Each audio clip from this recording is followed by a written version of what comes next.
Chapter 946. Guoxinqing, who was lying on the roof of a tall building, had a fierce look in his eyes. Then he gestured to Li Qingsong on the other side to launch an attack. Before seeing whether Luan Xiaoyu was dead or alive, the operation had to continue. Especially before leaving behind the bodies of the Southern Ming agents, they couldn't retreat. A sharp whistle sounded, indicating the start of the attack. Immediately, nearly 100 men dressed in black walked out from the nearby houses and corners. They moved forward quickly like ghosts, heading straight for the luxurious carriage in the middle of the road. The 30 carriage guards kept retreating until they couldn't retreat any further. Then they pulled out their weapons and got into a defensive stance. The eyes of nearly 100 assassins were red. They only had one goal, and that was the woman in the carriage. As long as they killed this woman, they would have made a great contribution. Then they could return to the Southern Ming Empire to receive their rewards. This was their only hope to start afresh and become a righteous person again. They had to grab hold of this opportunity. With 100 people fighting against 36 people, the advantage was very obvious. After just one exchange, the assassins in black had the upper hand. 2 of the assassins in black even bypassed the guards and came to the front of the carriage. They reached out and pulled the curtain. Shwa! A white light flashed, and the arm that had just reached out suddenly flew up. A figure rushed out from the carriage. Who else could it be but Tianhu? 2 blades flashed quickly, and the assassins in black fell to the ground one after another. Not a single one of them was a match for them. At the same time, teams of cavalry appeared on both sides of the street and surrounded the area. Not good retreat. Seeing that this was clearly a trap, the assassins in black stopped attacking and turned to retreat. They wanted to use the surrounding buildings to escape. The 36 guards who had been resisting all this time suddenly had a Type 95 submachine gun in their hands. A series of gunshots rang out. One after another, the black-clothed assassins fell to the ground. The sound of gunshots indicated that they had lost the ability to escape. Let's go. Seeing that the ambush was actually a trap, Guoxinqing and Li Qingsong, who were on the roof, also turned to leave. Although they had fallen into a trap this time, they had completed more than half of their mission. They had successfully shifted the blame to the Southern Ming Empire. However, at this time it was not so easy for the 2 of them to leave. Their movements had long been watched by the Wolf Fang Special Forces. When they were about to leave, more than a dozen shadows also followed them. Originally, there were many residences here, so it would be difficult to find the 2 of them. It was Li Qingsong's fault for blowing a whistle when he gave the order to attack. Wolf Fang happened to catch it. Then he found Guoxinqing through Li Qingsong's hand gesture. Since they had been discovered, there was no way they could escape. Guoxinqing and Li Qingsong, who were retreating immediately, realized that someone was following them. This made them extremely shocked.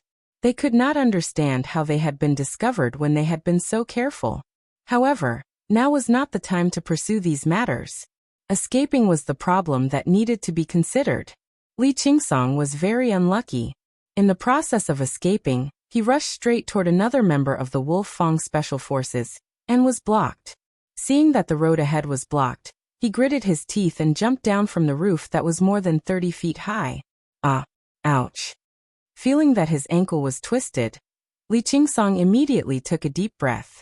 He rolled on the ground and got up. He supported his broken leg and continued to leave. Then, when he stood up and looked up, 2 members of the Wolf Fang Special Forces appeared in front and behind him. They looked at him as if they were looking at a monkey being played. Their eyes were full of mockery. Enduring the pain from his ankle, Li Qingsong's hands reached for his waist. 2 short knives appeared in his hands. He shouted and rushed toward the 2 members of the Wolf Fang Special Forces in front of him. Ever since he joined the Imperial Secret Service, he was already extraordinary. This was where his confidence came from. Usually 6 or 7 people would not be able to get close to him. Even if he was injured now, it should not be a problem for him to fight against 4 people. Li Qingsong, who was confident, rushed forward. The 2 short knives were fierce and powerful. He slashed diagonally. Every move he made was a killing move. It was as if he would kill anyone who dared to block him. Li Qingsong was desperate enough. His face was full of murderous intent. The 2 short knives were also very sharp. However, he did not know that his opponents were the best members of the Wolf Fang Special Forces, Silver Hand and Steel Leg. Facing the rushing Li Qingsong and the two short knives that were shining with silver light, the two of them were not afraid. Instead, they laughed and let him get close to them. However, they did not show the slightest intention to retreat. It was not until the short knives were in front of them that they stretched out one hand and one leg. They grabbed the back of the two knives with both hands and kicked Li Qingsong's chest. With a powerful force, a figure was kicked out. Even in the midst of frantically retreating, Li Qingsong's face still had an unconcealable fear. He thought that he was already very powerful, but he did not know that there was always someone stronger. Compared to the more elite Wolf Fang Special Forces, the gap between them was still very big. Under Li Qingsong's carelessness, or it could be said that his strength was not equal, he was caught red-handed. In contrast, Guo Xinqing's luck was much better. He was not surrounded when he was escaping. Instead, he escaped from danger. When he landed in a small courtyard that had already been prepared, he changed into the clothes that had already been prepared here. Then, he pretended that nothing had happened and walked to the street. Reality told Guo Xinqing that the 5-star army had obviously come prepared. Once they could not find him, he was afraid that they would immediately search for him. The small courtyard he was in was certainly not safe. Now only by walking out of Seoul could he be considered to be really out of danger. Guo Xinqing, who had a beard on his face and changed into silk clothes, came to the street. Unfortunately, he found that there were soldiers of the 5-star army everywhere. They had actually blocked all the streets in this area. Anyone who entered or left had to be strictly checked. Guo Xinqing reached out and touched the travel pass that he had already prepared. He wanted to try to rush out, but his calm personality made him stop the impulse in his heart. He did not know if the travel pass that he had bought from the North Korean official was useful. If there was a problem, then he would be walking into a trap. He looked to his left and right, and when he saw a large mansion, he suddenly made a decision. He would hide there for a while. He didn't believe that the 5 astral army would be able to seal off the streets forever. As long as the situation was not as tense, it would be time for him to escape. Guo Xinqing's face was as calm as possible. He left the crowd without attracting any attention, and went straight to the courtyard with the word Li written on it. When he arrived at the foot of the courtyard wall, he didn't immediately jump over the wall. Instead, he first listened to see if there were any movements in the courtyard. After confirming that it was safe, he grabbed onto the 2-meter-tall courtyard wall with both hands and jumped over the wall to enter. Generally, in this kind of large courtyard, there would always be some places that no one went to. If he was lucky, he could find a place where no one would go to hide. No one would be able to find him. But it seemed that Guo Xinqing's luck wasn't too good. When he jumped over the wall, he saw a young girl with a pretty good status. That girl was also looking at him at that moment.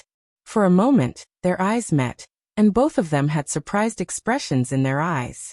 Then, the girl wanted to shout after being frightened. But before she could make a sound, she felt a pain in her neck. Then her vision turned black and she fainted. Guo Xinqing finally made his move. He also clearly saw the surrounding environment. It turned out to be a small garden. Judging from the building in front of him, it should be a courtyard that belonged to a young girl's boudoir. It was obvious that the girl from before was sitting here thinking about something. Perhaps she was too engrossed in her thoughts, so she didn't make any movements, causing Guo Xinqing to misjudge. Fortunately, the girl was knocked unconscious at the first moment and did not expose herself. Next, he only needed to avoid the initial investigation, and then he could find an opportunity to leave. Carrying the girl in his arms, he walked towards the room in the courtyard where the door was already opened. This would become Guo Xinqing's temporary shelter. Overall, his luck was not bad. With this young lady around, eating and drinking was naturally not a problem. The premise was that she fully cooperated with him. Guo Xinqing was not worried about whether the girl would cooperate with him. So many years of experience told him that the more wealthy and noble a person was, the more afraid they would be of death. Under his threat, wouldn't she do whatever he wanted her to do? But how could Guo Xinqing know that this girl was not just anyone, but Li Jinju? Previously, she was in a daze in the small courtyard because she was at a loss about her future. Han Chang was already dead.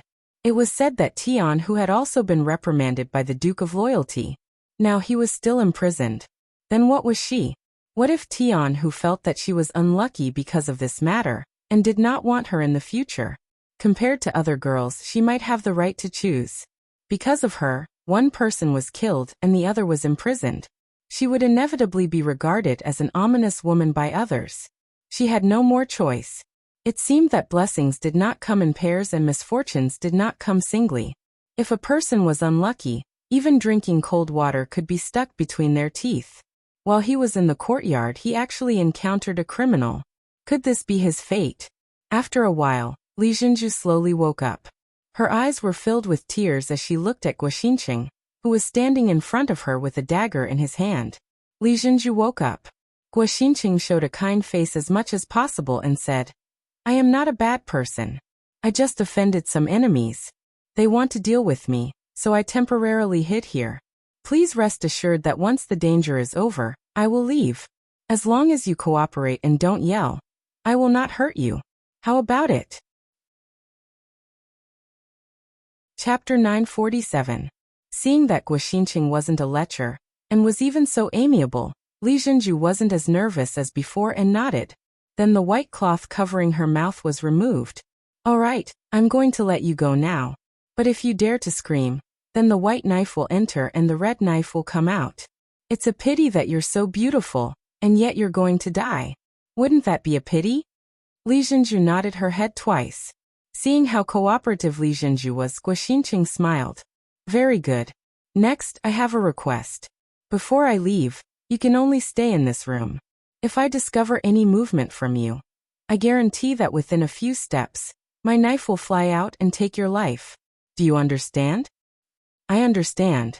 Li Jinju nodded her head obediently. "Very good. I believe you're a smart person." Guoxinqing laughed again. Then he walked to the small table at the side, and casually drank the tea placed there. At this moment, it was as if the well water didn't interfere with the river water, and the well water didn't interfere with the river water. They were only waiting for the danger to pass before going their separate ways. It was as if they had never met before. On the streets outside the Li residence, the investigation was still ongoing. The main focus was on middle-aged men. As long as it was someone like this, no matter what identity they had, they would be taken away for screening. Just from this point alone, Guoxinqing was right not to rashly walk out. More than 2 hours had passed since the search began, but there was still no result. Wolf Fong, Captain Tai, who led his men to search the area and finally found the courtyard where Guoxinqing was staying. They also found the clothes that Guoxinqing was wearing. This should be one of his strongholds. The surrounding streets have been tightly sealed off. It's impossible for him to leave. How about this? Inform all the troops to search from house to house. In short, we must find him. Tai, who looked at the clothes that Guoxinqing had thrown away and said angrily. The target actually escaped from under his nose. This was a great humiliation. If he still couldn't find him, how could he face the 6th young master? Therefore, no matter what price he had to pay, he had to find him. After the streets were sealed off, the search began. The Cold Vanguard Regiment of the nearby C's 4th Division had been transferred over to guard the perimeter. The Wolf Fong Special Forces and the 1st Cavalry Division became the main force in the house-to-house search. Finally, the two tigers met and launched a joint operation. Coincidentally, Tianhu and Taihu had met at the entrance of the Li family's courtyard.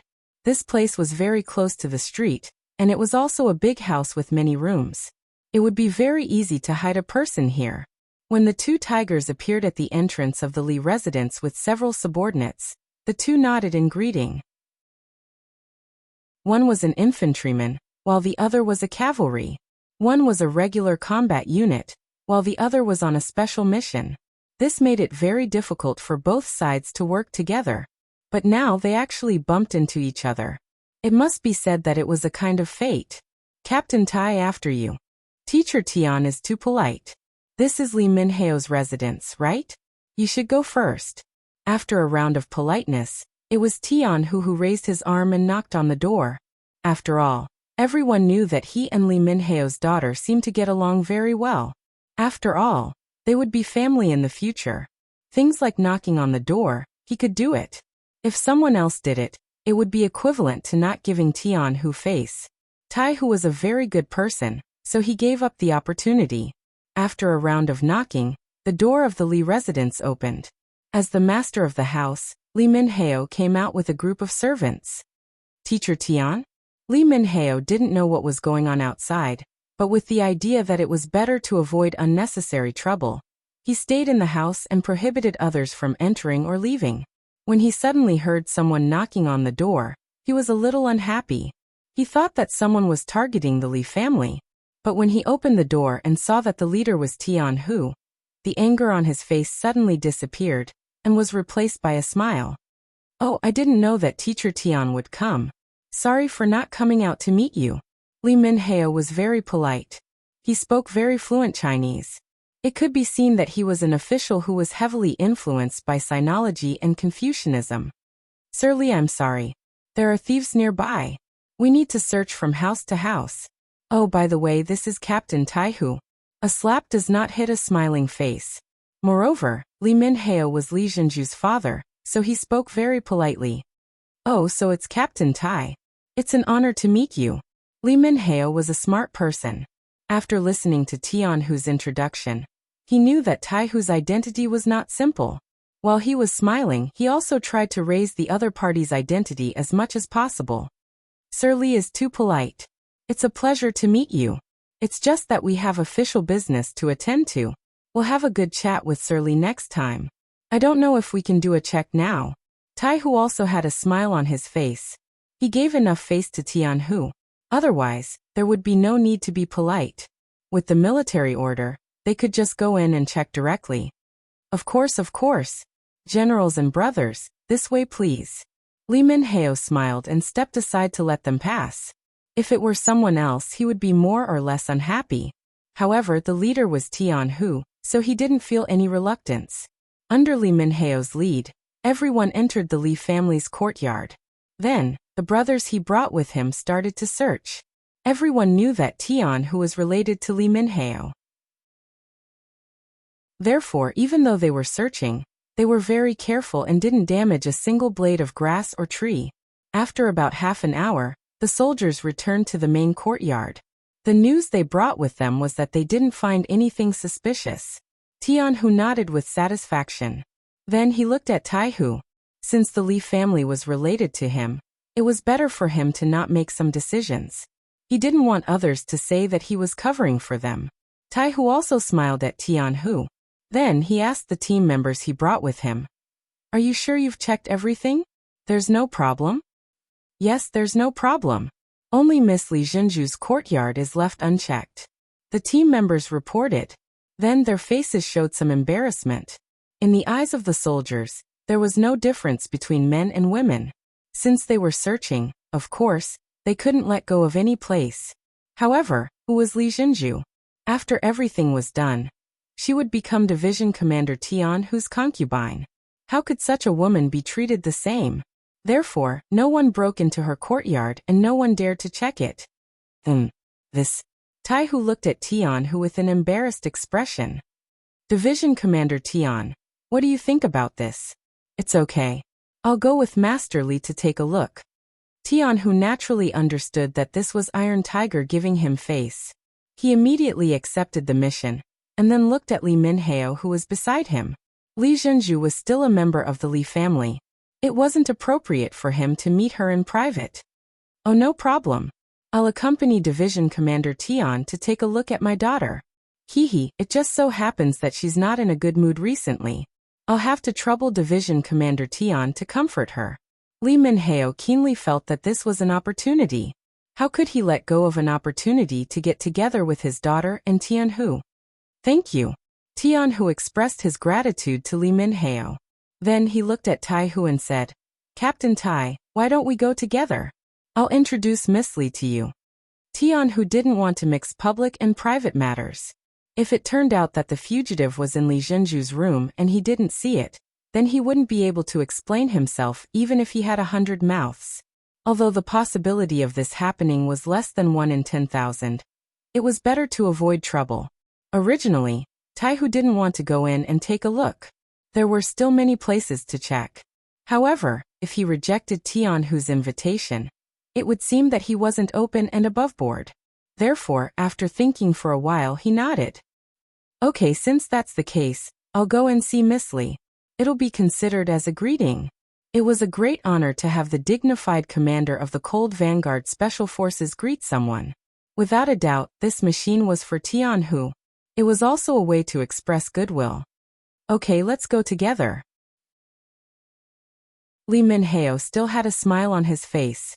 Although he didn't want Division Commander Tai to accompany him, since everyone had the same idea, he naturally couldn't object. Thus, the three of them strode toward Li Zhenju's small courtyard. This time, they didn't bring anyone else. 1 or 2 people were enough to check.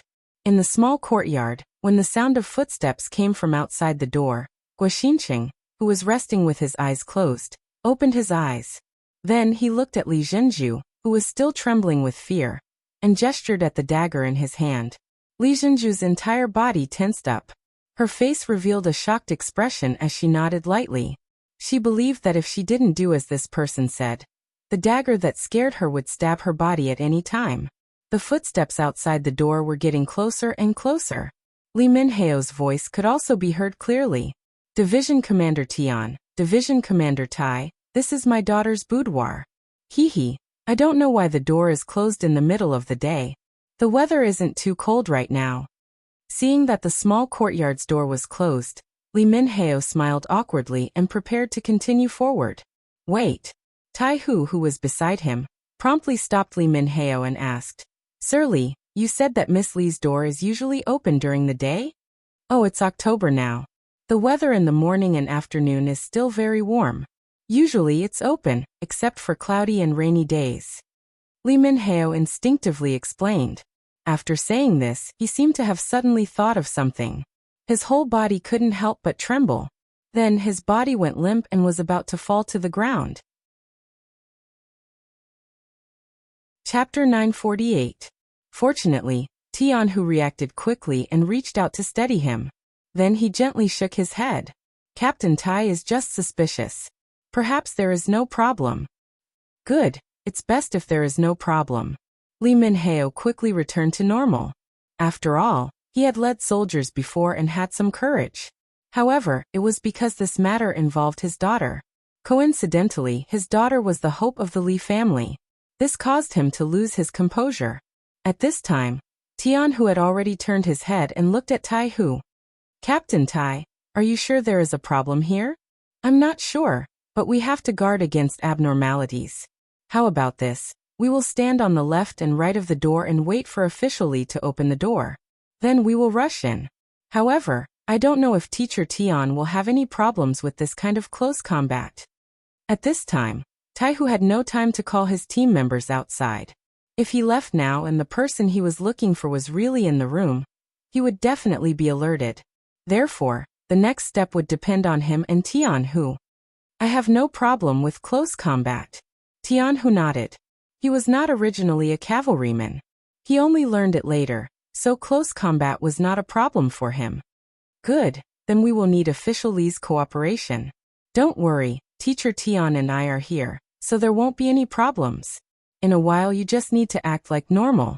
Tai Hu saw that Tianhu was so confident and his heart was set. Then his gaze fell on Li Minhao. In this short time, Li Minhao had also returned to normal. This matter involved the safety of his daughter and the future hope of the Li family. He also had to calm down. Okay, I know what to do. Don't worry. After the three of them had a preliminary understanding, they returned to the boudoir. In the room, Guoxinqing was listening attentively to something. Just a moment ago, there was no sound outside, which made him suspicious. Now the sound outside was heard again, and it was Li Minhao's voice. Hee, this is my daughter's room. She usually likes to be quiet, so the mansion actually gave her such a courtyard. Now that the door is closed, she must be afraid that she is not feeling well. Let me ask her. In his words, Li Minhao had already revealed his identity. Guoxinqing, who was in the room, did not doubt him. Instead, he looked at Li Zhenju, who could not stop her nervousness, and said, It should be your father. Tell her that she is sick and has already laid down. When she gets better, she will go and pay her respects. Yes. Li Zhenju didn't dare to question him, so she nodded in response. Then she raised her head, suppressed her fear, and said aloud, "Father, your daughter is unwell and has already fallen asleep. How about this? When I'm better, I'll pay my respects to you." "Oh, where is my daughter feeling unwell? She was fine when we had breakfast this morning." The voice outside the door was getting closer and closer. Then, before Guoxinqing could teach Li Zhenju what to say, the door had been pushed open from the outside, and a ray of sunlight naturally shone in. It was also at this time that the door suddenly opened, and two figures flew in from the left and right. One of them fell in front of Guoxinqing, who was holding a dagger. The sudden change caught Guoxinqing off guard. He only thought that the person who came was the owner of this place, and only brought 2 servants. He didn't think that the person who came was so skilled and moved so quickly. In a hurry, he instinctively dodged the attack and stabbed the dagger at Li Zhenju's body. The dagger stabbed out, and went straight to Li Zhenju's waist. This scene made Li Zhenju couldn't help but scream. Then she felt her body become light, and then a tall and burly body blocked in front of her, facing the dagger. Sensing a familiar aura, Li Zhenju instinctively hugged the figure tightly. Then, the sound of weapons clashing could be heard. A cavalry saber and a short saber clashed. At the last moment, the saber blocked the other party's attack and knocked it to the side. Needless to say, the person who saved Li Zhenju was Tianhu. At the critical moment, he took out his second dagger and saved Li Zhenju's life.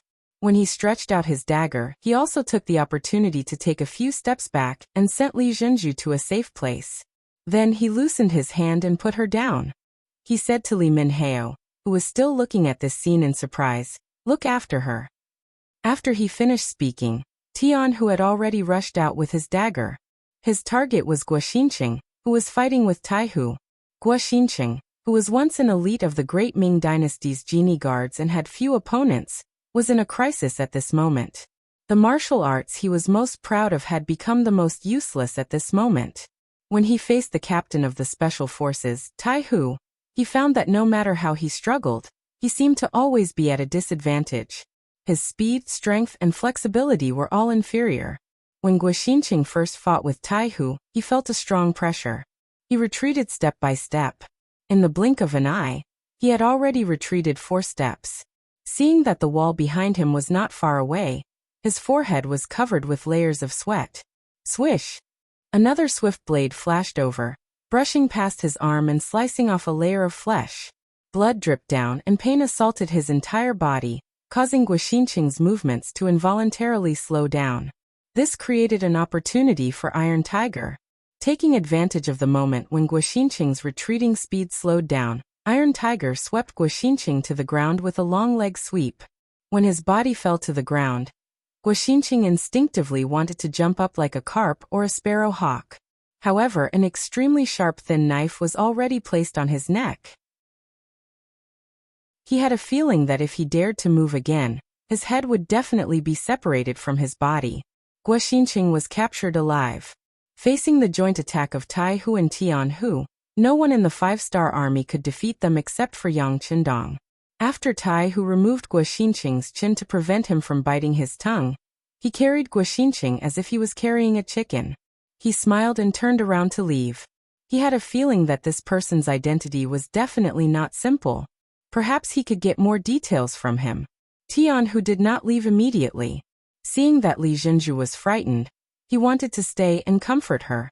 "Don't worry, the bad guy has been caught. No one will threaten you in the future. It was just a dream just now." Okay.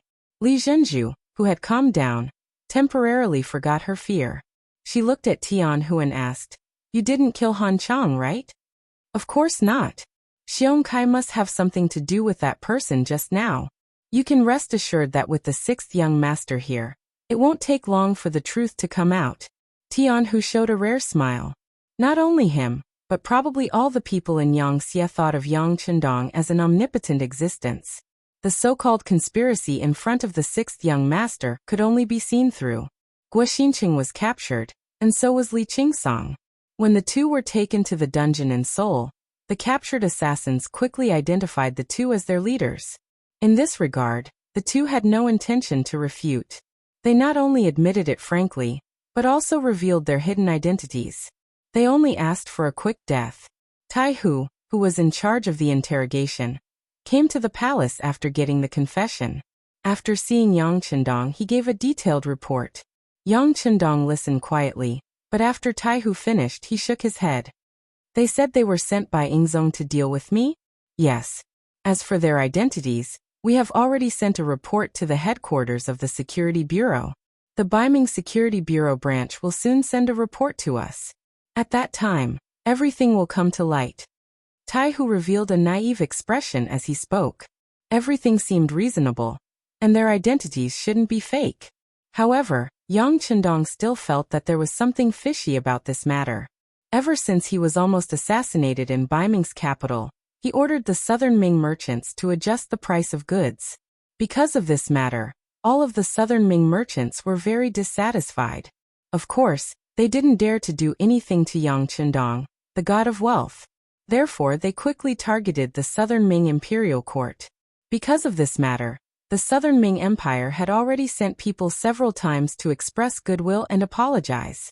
They expressed that the previous matter was a misunderstanding and hoped to have a good talk with the five-star army.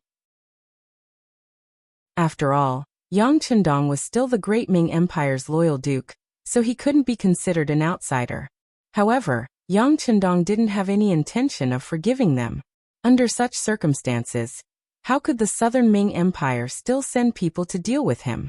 Even if they wanted to deal with him, they should have found an opportunity to kill him in one blow. Even if they succeeded, they would only anger him. What good would that do for the Southern Ming Empire? He couldn't figure it out. Yang Chendong had a feeling that there must be a secret behind this unrewarding matter. Looking at Taihu, Yang Chendong said in a gentle tone, "Captain Tai, you must have worked hard. How about this? Let's leave the interrogation of Guoxincheng and Li Qingsong to Beta Persei." Sixth young master, you don't trust us? Taihu frowned and there was a hint of urgency in his voice. It's not that I don't trust you. It's just that I have some thoughts. I always thought that things wouldn't be so simple. How about this? Let's continue the interrogation. You guys will be the assistants and Beta Persei will be the leader. You guys should also learn from his methods. Yang Chendong didn't want to dampen the enthusiasm of Taihu and the others, so he said this. I say, old Tai, you guys are very good at carrying out special missions. However, when it comes to interrogations, you guys are still too inexperienced. Haha. Let me teach you guys this time, Second Yang, who was standing beside them, said casually. He had learned a lot about interrogation skills from Yang Chendong. Now that he had the chance to show them, he was naturally proud. Beta Persei, who had received the order, went to the dungeon and called Guoxincheng and Li Qingsong together. Listen, you two. You didn't tell the truth before, so give us a chance now. Otherwise, I'm afraid you'll be begging me to tell you. There was no torture, only persuasion. Taihu and the others, who were ready to learn, widened their eyes. If the other party could answer the questions just by talking nicely, wouldn't that be too ridiculous? Chapter 949. Fortunately, Guoxincheng and Li Qingsong did not have the slightest intention of changing their words in the face of the grinning Beta Persei. They still insisted that they were members of the Southern Ming Dynasty's Brocade Guard, and that they had already said what they needed to say. If they did not believe it, they could check it out.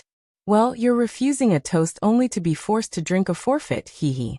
Come on, bring them to 2 separate rooms. I want to see how hard their bones are. The smile on Beta Persei's face began to fade, and his voice became much colder. The 2 men were turned on and off separately. Beta Persei still had no intention of torturing them. He just asked people to keep an eye on the 2 men at all times. And then he kept hitting the gong to give them the greatest auditory stimulation. He also instructed that the gong should not stop until the other party was ready to speak again. Every quarter of an hour, a different person would strike the bell. Such a simple arrangement fell into Taihu's eyes. He asked with a puzzled expression, "Is that all? You'll know if it works or not when you try it." Beta Persei laughed and turned to leave. It seemed that torture was not necessary, but this kind of visual stimulation was fatal. Perhaps the 2 men could bear it for a short period of time, But after a long time, they would not even be able to sleep. It would not take long for them to have a psychological breakdown. When that time came, they would not dare to lie. The case of Han Chang's murder was closed. The matter was done by the southern Ming dynasty. Guo Xinqing, Li Qingsong, and the others' complaints were posted at the entrance of the North Korean provincial government. As the provincial governor, Zhang Yi, in order to appease Han Chang's father Han Zhao, he specially hired him to work in the new government and gave him a certain amount of power. Politics was not about fighting and killing. The beauty of politics was in compromise. Han Zhao was arranged to work in the new government. This was a signal that the five-star army would not exclude the local forces of North Korea. As long as they made contributions, they would receive corresponding rewards. With this move, in addition to Yeshin's hiring of more than a dozen North Korean officials, stabilizing food prices, redistributing land, allowing more people to have their own land, opening trade routes, preparing to build factories, starting to recruit workers, and a series of other policies, the situation in North Korea became stable again. At this moment, Wan Xiaoyu stood up again and added fuel to the fire. She took out more than 40 marriage applications and completed the initial marriage of the five-star army officers, cadres, and the local forces of North Korea. With each marriage, the situation became more stable. In the palace, after Governor Zhang Yi reported his work, he listened to Yang Qindong's instructions. Governor Zhang, distributing land and opening trade routes are only one aspect of it. You have to find the most suitable path according to your own characteristics. For example, North Korea is surrounded by the sea on three sides. This is a major characteristic. You should think of something to do with the sea. You are also an old man from Kaegung City. You should know about the canned food factory there. You can think of a way to ask your old mayor to think of a way to borrow some elites to build a factory in North Korea. As long as you have your own factory, there will be a way to sell your products. That is the same as having the freshest bloodline. Only then will you be able to ensure that North Korea's finances will not be affected. This way, you will be able to calm the people and create enough wealth to do what you want to do. Yes. Sixth young master is right. This official will immediately contact the mayor and ask him to support us no matter what. Zhang Yi nodded repeatedly. His eyes were filled with excitement. And the canned fish factory can be built. With the technology and the products are up to standard, you can consider promoting it to other places to sell. I believe that the brother provinces will support you. However, you must remember that you must not fish in a pond.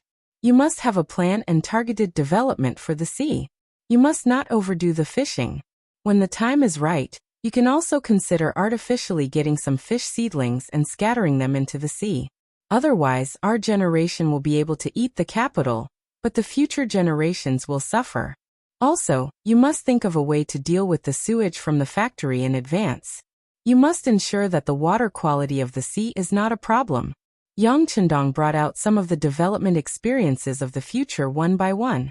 There was no such thing as industrial pollution in the current world, but if it was not protected, it was only a matter of time before the destruction of nature occurred. Since he could make the decision, of course he had to shake off some of the defensive measures in advance. Zhang Ye's small notebook was full of things. After learning from the experience, he left with satisfaction. Beta Persei entered the hall and reported, "Young master, Taihu is here. Please." Yang Qindong took a sip of tea. It had been 6 days since Guo Xinqing and Li Qingsong were arrested. There should be some results there. Taihu appeared for this matter. He thought that Beta Persei's idea was not much. Wasn't it just torturing people so that they could not sleep? In the past, when they were completing missions, there were times when they could not sleep for 2 days, so they did not think much of it. However, they did not expect that while they could endure it for 2 or 3 days, 5 or 6 days was not something that ordinary people could endure. On the 6th day, Guo Xinqing and Li Qingsong, who had lost a lot of weight from the torture, spoke separately. They weren't afraid of death, but this feeling of being neither alive nor dead was too unbearable. Rather than forcing themselves to endure, they might as well tell him everything. Even if they were to die, they could still ask for a quick release, right? Taihu wrote a new confession and gave it to Beta Persei. Beta Persei sent it to the dragon table in front of Yang Chendong. Yang Chendong looked at the two people's new confessions. They all pointed to Prince Nanming, Zhu Huituan. They said that the two people had been bribed by Prince Nanming. This time, they took action to frame the Southern Ming imperial court. Compared to the previous confessions, this result was much more reasonable. Taihu's heart was finally at ease. The matter was finally done. His mission was completed successfully. He did not let down the sixth young master's expectations. This monarch Nanming really has a good plan. Yang Chendong chuckled, then put away the confession. Then he looked at Taihu and asked, "Tell me, what do you think after receiving this confession?" This was clearly a test. It was also a chance for him to perform. After being stunned for a moment, Taihu's mind spun quickly. After about 5 or 6 breaths, he finally raised his head. "Sixth young master, this subordinate thinks that Prince Nanming is not enough to be feared. We don't need to take any revenge." "Oh, tell me about it," Yang Chendong asked with interest. After receiving encouragement, Taihu's face flushed red. He continued, "Sixth young master, Prince Nanming's current situation is not good. He is being besieged by the Southern Ming imperial court and Prince Shiping from both sides. He is already at a disadvantage. If this continues, it is only a matter of time before he is destroyed. It doesn't matter whether we intervene or not. Moreover, you said that now is the time to consolidate the fruits of victory. It is not the right time to be enemies with the great Ming Empire. Since that is the case, it is better to use this opportunity to develop our own strength. Isn't it better to sit back and watch the tigers fight?" Good. Taihu, you are looking at things from the perspective of the big picture. Not bad, not bad. You already have the ability to take charge of one side. Very good, very good. Yang Chendong laughed. He was very satisfied with Taihu's answer. Taihu, who was praised, smiled. He was also in a very good mood. Next, something that made him even happier was yet to come. Taihu, the current scale of the special forces is still a little too small. The role they can play on the battlefield is also very limited. I think it is time to expand the army. Let's make a regiment with 5 battalions and 2,000 soldiers. As for your rank, you should also be promoted. Let's make you a senior colonel. What do you think? Are you confident? Most regimental commanders were usually given the rank of colonel. Some junior regimental commanders were even given the rank of lieutenant colonel. But now that Yang Chendong allowed him to be given the rank of senior colonel, it was obvious that he was being promoted. It also meant that his status had been promoted. In the future, when he faced some of the teachers, he would be able to speak with his chest out. "Yes," Taihu replied excitedly. "Thank you, sixth young master. Please rest assured, sixth young master, the special forces will not let you down." "Good. Remember, now that we have the scale, we also need to increase our combat power. Write a report on how much money you need. I, young master, will personally approve it." Taihu left excitedly. Yang Chendong, who was left behind, was not very excited. The expansion of the special forces, the Ghost Sniper team, and the Eagle Brigade was originally part of his plan. In the past, his strength was limited, so he couldn't invest too much in these special forces. But now it was different. The entire army of the Yang faction added up to about 200,000 to 300,000 people. According to the ratio, these special military forces would need to be expanded. The main hall was silent. Yang Chendong was writing something on the table. It was about the matters after the incident between Guoxinqing and Li Qingsong. According to Yang Chendong, he was almost schemed against, so he had to give an explanation. Although it was as Taihu said, he didn't have the intention to send out troops. But he was not allowed to complain about it. Therefore, Yang Chendong personally wrote a letter to the Emperor of Southern Ming, Zhu Qizhen. The general content was that the Imperial Secret Service under your command tried to assassinate me. After the matter was exposed, they were arrested. Although they said that they were sent by you, I didn't believe it. After interrogation, it was proven that they were Imperial Secret Service members who were bribed by King Nanming. This was clearly King Nanming's plan to kill 2 birds with 1 stone. In the end, it was proven that I had almost wronged the Emperor. Let's talk things out and let bygones be bygones. It could be said that most of the contents of the letter indicated one thing. The Duke of Loyal and Daring believed that Ingzong would not harm him. They were still good friends. However, these were just pleasantries. The most important thing was that Yang Chendong wrote that Ingzong reclaiming the southwest was part of his duty. As an outsider, he couldn't interfere. Therefore, the southern Ming could only take revenge themselves. As for what he could do, since he couldn't send out troops, he could only provide food. However, food didn't come from the wind. It was the hard work of the people of Vietnam and Laos. However, in order to support Ingzong in reclaiming the southern Ming and defeating King Nanming, they were willing to sell a portion of the food. As for the specific price, he could discuss it with the officials of the two provinces. Chapter 950. In the end, the key point of this letter was to sell grain. After Laos and Vietnam became Yangtze's territory, the land was redistributed to the people. Because of the loans provided by Yangtze's bank, many people had their own fields and cattle. With the help of chickens and eggs, coupled with good weather, the grain production for more than 2 years had risen steadily. Now, not only were some granaries full of grain, but the second season's harvest was also about to arrive. The governor of Laos province, Luan Shaochen, and the governor of Vietnam province, Song Jia, sent a telegram to ask if they could sell some of the excess grain in exchange for money, and at the same time, stimulate the enthusiasm of the people to farm. Previously, King Nanming's forces and the Southern Ming Imperial Court had sent people to contact the two provinces, mainly to discuss the issue of buying grain. Unlike Yangtze, these two forces were vigorously sending out military equipment. In addition, no one knew when the war would start. Even if there were grain fields, no one was willing to plant them. Over time, the grain problem began to give them a headache. After knowing that Yangtze's provinces had grain, they wanted to buy some back in case of a rainy day. However, Yang Chendong did not agree at that time.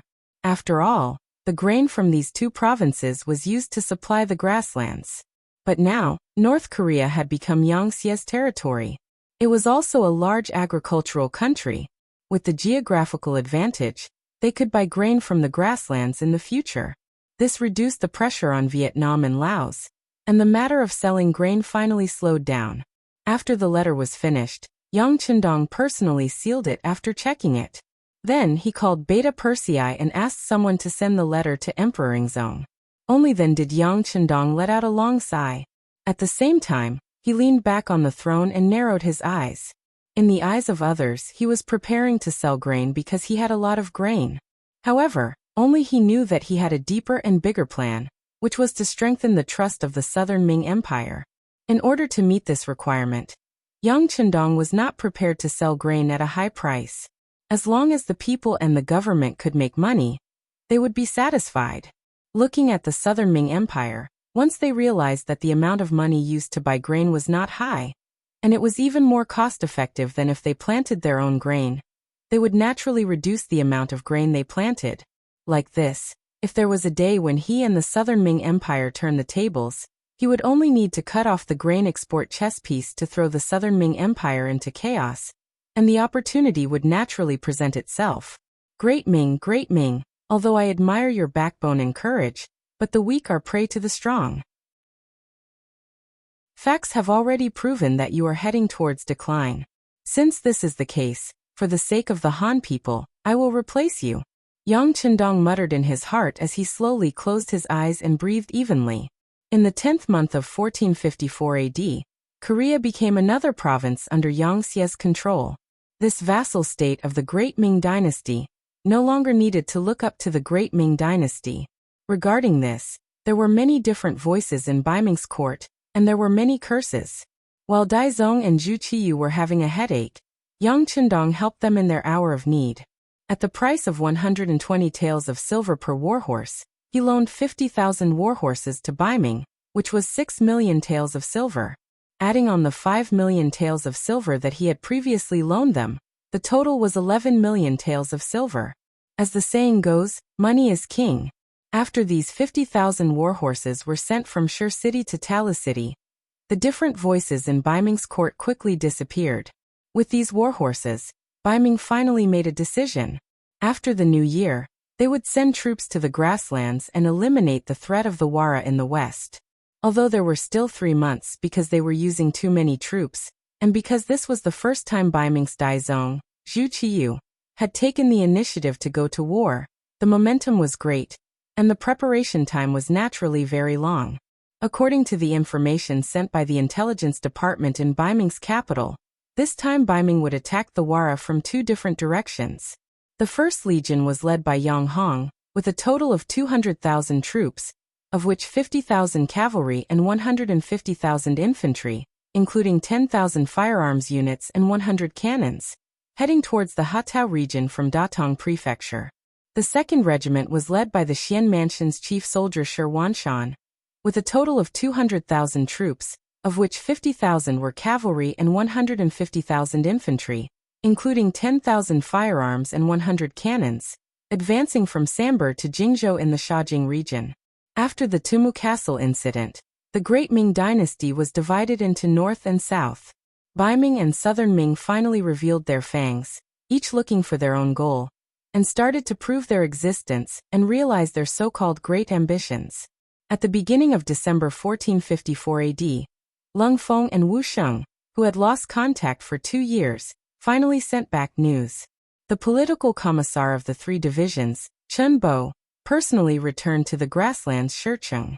When the news reached the ears of Yang Qindong, who was still helping Zhang Yi stabilize the situation in North Korea, Yang Qindong, who was originally planning to return to Chichuan City to celebrate the new year, had no choice but to change his itinerary. Following Yang Qindong was the 1st Cavalry Division, as well as the 6th wife, Luan Xiaoyu. It was worth mentioning that Luan Xiaoyu was finally eaten by Yang Qindong. In the North Korean palace, only Luan Xiaoyu accompanied him, and they met every day. Finally, one night, when Luan Xiaoyu boldly went into Yang Qindong's bed and said that she would be 18 in a month, Yang Qindong finally couldn't hold it in anymore and ate her clean. At this point, she finally became the 6th wife. Before Yang Qindong left, he promoted some officials through his performance in the past 2 months. Among them, Li Zhenju's father, Li Minho, was promoted to a general of North Korea, and was allowed to establish a 30,000-man North Korean provincial self-defense force. Usually, they were mainly responsible for the security of the province, and if they encountered foreign enemies, they were temporarily used to stop the enemy. Li Minho was put in an important position, and Li Zhenju's face rippled with a charming smile. Coupled with the development of her husband, Tian Hu, she had a hint of a mature woman's temperament. Speaking of Tian Hu, he was the person who was most anxious to leave North Korea. Yang Qindong allowed the 1st Cavalry Division to begin to expand the army, but he could only stay in North Korea for a long time, and couldn't find a suitable source of soldiers. Although he hadn't been idle in the past 2 months, and had been looking for suitable soldiers in North Korea, the results were unfortunately not satisfactory. The soldiers who could pass their strict assessment were too few. In the end, only 100 people were recruited in 2 months, which was far from the goal of nearly 5,000 people. Now that he was finally going to leave and return to the grasslands, Tian Hu was full of confidence. He couldn't wait to see the more powerful 1st Cavalry Division appear. He also couldn't wait to change his school star to a general star, and step into the ranks of a real general. At the end of the year 145, Yang Qindong returned to the grassland city. It had been more than a year since he left. His return was welcomed by the city lord Yu Mian and the others. Most of the people in the city also walked on the streets to pay homage to their heavenly Khan. Luan Xiaoyu accompanied Yang Qindong by his side, and looked at the people of the grassland kneeling on both sides of the street. She felt honored and happy, and the smile on her face never stopped. This was her man, the most powerful man in the world. Among the welcoming crowd, Yang Qindong saw Chen Bo, the political commissar of the 3rd Division Lung Army, whom he hadn't seen for 2 years. Half an hour later, in the Yang Mansion of the 1st City, the two sat together and listened to the recent reports of the 3 divisions of the Cold Front Army. 6th Young Master, we know for sure that the Golden Horde has changed its name to the Great Horde after splitting into several khanates. 6th Young Master, after our army set out, we encountered heavy snow. Relying on the compass, We climbed over some snow mountains and walked across some plains. Then, we encountered the patrolling cavalry of the Great Horde. After quickly defeating them, we followed their lead and found many tall and fair-skinned people of the Gyros tribe. We learned many things from them. The most important thing was that under the oppression of the Golden Horde for 200 years, they were extremely dissatisfied and were carrying out all kinds of resistance. Such things often happened in the Siberian grassland when the 3 divisions of the Cold Front Army entered. 6th Young Master, because our radio station was smashed on the way, it couldn't be used normally. Without asking for permission, Commander Wu Sheng and I privately decided to support the Gyros in the Siberian region to resist the invasion of the Great Horde, and it was quite effective. Because of our bravery in battle, strict military discipline, and fair rewards and punishments, our army has now expanded to more than 30,000 people. After the 3 divisions of the Cold Front Army, we formed the 1st Division, the 2nd Division and the 3rd Division. Each division has about 8,000 people. Also, the Jurchen Cavalry Division has expanded from the original 3,000 to the current 8,000. The news entered Yang Chendong's ears, and he quickly digested it. The Siberian grassland that Chen Bo mentioned was the future Siberian Khaganate. It effectively blocked the declining Great Horde and the rising Russian Empire in the northwest of the Great Ming Dynasty. The north of the Great Ming Dynasty was now the north of the current Liaodong, the northeast of China, including the Russian Far East. In ancient times, no one in the Central Plains dynasty had worked hard to develop such a place. At most, they would declare their sovereignty. After all, the climate here was bad, and it was quite difficult to develop with the production conditions of the time. Therefore, the people who lived here were all fishermen and hunters. The grasslands of Siberia had become a dividing line, separating these neglected areas from the war between the Great Horde and the ancient Russians. In other words, if they were willing, the vast land in the Far East would belong to whoever sent troops to the north of Liaodong. That was half the size of the Great Ming Dynasty. It was impossible for Yang Chendong not to be tempted. However, at the same time, there was a realistic problem. It was too poor, and the winter was long and the summer was short. The climate was bad, and it was not easy to develop there. Chapter 951. Even if it's not easy, I still have to do it. Yang Chendong quickly made up his mind. Since that place had not been taken seriously and had not been occupied by anyone, or it could be said that those who had occupied it were some insignificant local tribes and small powers. If he did not go and take it, wouldn't he be letting down such a good opportunity that had fallen from the heavens? Chen Bo, tell me more about the situation to the east of Siberia. With an idea in his mind, Yang Chendong wanted to know more. Unfortunately, Chen Bo couldn't say much after that. Obviously, his focus wasn't on that piece of land. After all, it was vast and sparsely populated. It was mountainous and swampy, especially when the weather was cold and the time of winter was too long. It really didn't attract people's interest. However, Chen Bo was very smart. He seemed to have understood Yang Chendong's intention in an instant. 6th Young Master, do you want to occupy that place? Yes, I do have such an idea. Chen Bo was one of his confidants, so Yang Chendong did not hide it and nodded. When Chen Bo heard this, he immediately looked like he wanted to say something but hesitated. Just say what you want to say. There are no outsiders here. Yang Chendong said encouragingly. Yes. Chen Bo nodded, then stood up from the chair, stood in a standard military posture, and said, 6th Young Master, this subordinate thinks that the eastern part of the Siberian prairie is of no value now, and the climate there is very bad. If we enter without sufficient preparation, it is likely to consume a lot of manpower, material, and financial resources. It may even be a huge pit that may take a long time to fill. Since that is the case, it is better to stabilize the Siberian prairie and guard it, not letting anyone invade at all. Then, with this as the starting point, we can develop eastward bit by bit in an orderly manner. After saying that, Chen Bo didn't even have the courage to look at Yang Chendong. Now the 6th Young Master was no longer the 6th Young Master, who only had a few thousand subordinates. Instead, he was a king with hundreds of thousands of soldiers and millions of people. Chen Bo himself didn't know if it was appropriate to say these things, But considering that he was asked, it was his duty to say what he should say. Otherwise he would be irresponsible.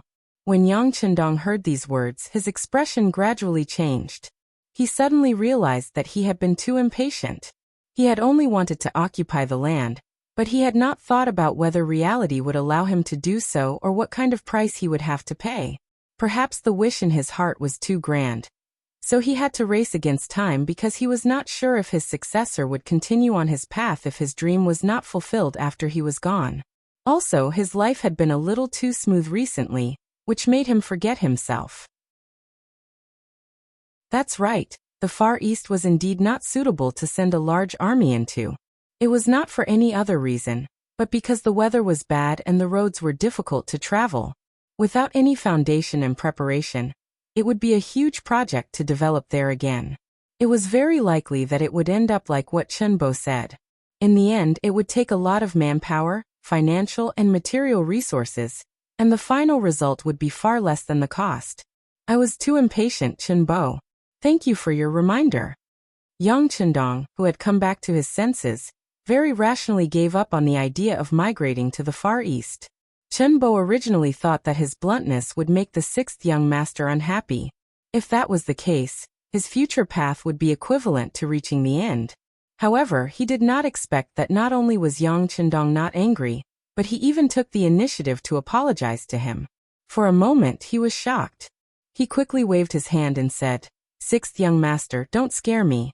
I'm a coward." "Haha, you're a coward? There aren't many people like you who dare to speak so bluntly in front of me. However, I like it. If you have a problem, you should raise it. If you have doubts, you should speak up. Otherwise, everyone will make mistakes. The higher the position, the more mistakes you will make.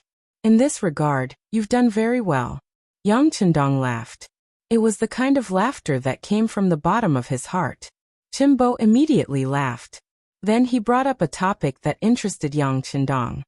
"Sixth young master, although we're now spending a lot of effort in the Far East, it's still possible to develop a small area. It's also to find a way for future development. Moreover, there are a lot of things lacking in the Heber Prairie, such as food, or horses, weapons and so on. It's a good opportunity to move some people there, and help the army transport supplies. Isn't it killing two birds with one stone?" Chen Bo said these words with the intention of fawning on them. After all, it wasn't good to directly reject Yang Chendong's overall plan. Now he supported sending a small number of people there, which was a sign of goodwill. At least, it proved that Yang Chendong's decision was in the right direction. "Haha, you actually know how to play tricks." Yang Chendong stretched out his hand and pointed at Chen Bo, asking him to sit down again. Then he asked with a questioning face, "Since you're talking about the Heber Prairie, why is there a lack of war horses there?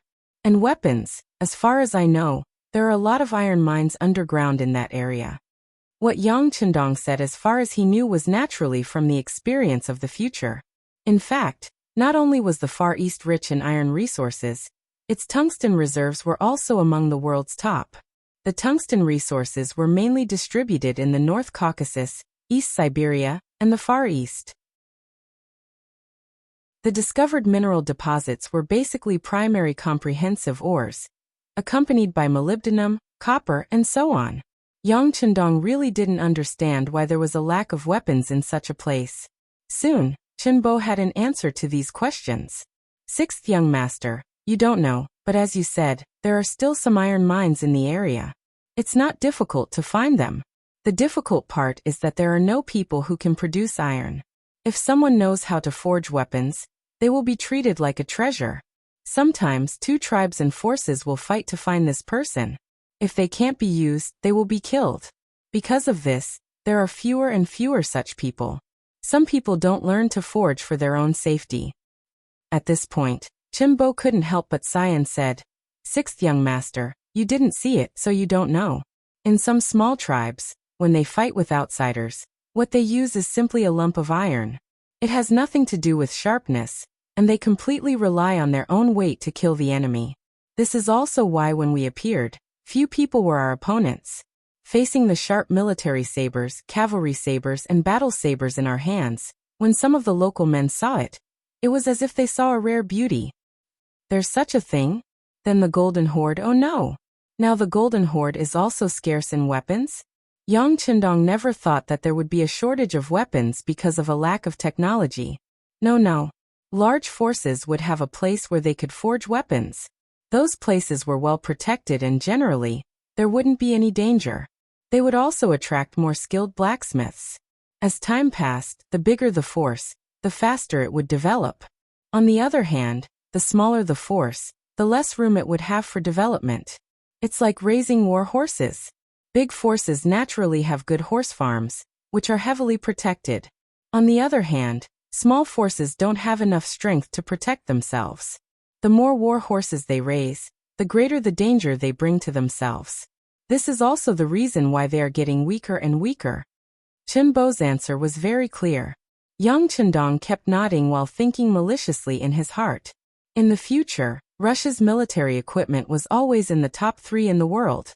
Could it be because they had suffered from poor weapons, so no matter how poor they were, they still wanted to develop their military equipment? Having said that, through Chen Bo's introduction, Yang Qindong had a better understanding of the north, the northwest and the northeast. He even had a general idea of how to develop there. If he wanted to develop there, he had to take it step by step. As people said, rice has to be eaten mouthful by mouthful. Yang Qindong was going to start with the army first. After all, without a strong military force to play a deterrent role, future development was just a fantasy. Chen Bo, you must have heard that the army has developed very quickly in the past 2 years. There are already 4 commanders in the army and the navy. Speaking of the army, Chen Bo was naturally envious. Yes, I heard about it from Commander Hu. Well, how about it? Do you also want to be a commander and have a general rank? Yang Qindong looked at Chen Bo with a smile. I will obey the orders of the 6th young master. Chen Bo did not refuse, nor did he show too much desire. Instead, he stood up and asked himself with the appearance of a soldier. Okay, are you really going to listen to my orders? The smile on his face gradually disappeared, and Yang Qindong's expression became much more solemn. Yes, I promised to obey orders. Chen Bo continued to speak with his body straight. I appoint Chen Bo as the governor of the Far Eastern state, in charge of the local development and military affairs there. When I'm not there, you are the sky there, and you have the right to decide everything. Yang Qindong made a very sudden decision. It was a decision he had never thought of before, but now it was announced. After the order was given, Chen Bo instinctively answered yes. But then his eyes widened. 6th young master, is this me taking off my military uniform? Of course not. Yang Qindong shook his head and continued. The Far Eastern Army will be established under your leadership in the Far Eastern state, and you will be the commander with the rank of Major General. Hearing that he was still in the army, Chen Bo was greatly relieved. He was worried that he would walk out of the army, and as long as he did not leave, he could discuss what kind of army to bring.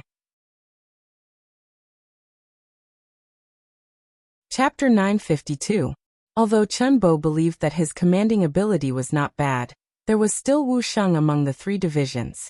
Compared to him, Wu Sheng was more of a professional soldier. If the 3rd division was promoted to the 3rd army, Wu Sheng would definitely be the commander. At most, he would be a political commissar. Although he was also a military officer, the political commissar was mostly in charge of ideology and logistics. This had always made him feel restricted. Now he had become the commander of an army. Although he was not in the cold front, at least he could make his own decisions. As for managing the development of the Far Eastern region, Chen Bo could only smile bitterly. Who asked him to say that the Far Eastern region was not easy to develop, but they could try to develop slowly. Since he had such awareness, who else should he give this task to? Appointing Chen Bo as the governor of the Far Eastern region, and concurrently as the commander of the Far Eastern Army, was also Yang Qindong's decision. The Far Eastern region had to be developed. Although it could not be as fast as he wanted, it would not be too slow. This required someone familiar with the region. This would save a lot of time. In addition, the situation there was very complicated. If he only sent a civil official like Yu Mian, what would he do if he encountered danger? He had to be familiar with the situation there. and also had to be proficient in both civil and military matters. Without a doubt, Chen Bo was a very suitable candidate. With the matter settled, Yang Chendong chuckled and pointed to the chair opposite him for Chen Bo to sit. You are now a major general. You can't forget Wu Sheng and the commander of the 2nd Division, Luo Pe. You are all his subordinates. Now that you have been promoted, he can't forget. Therefore, I plan to promote the 2nd Division of the Cold Front to the 2nd Division of the Lu Army. The commander of the 2nd, 6th, and 7th Divisions, Luo Pe, will be promoted to Major General.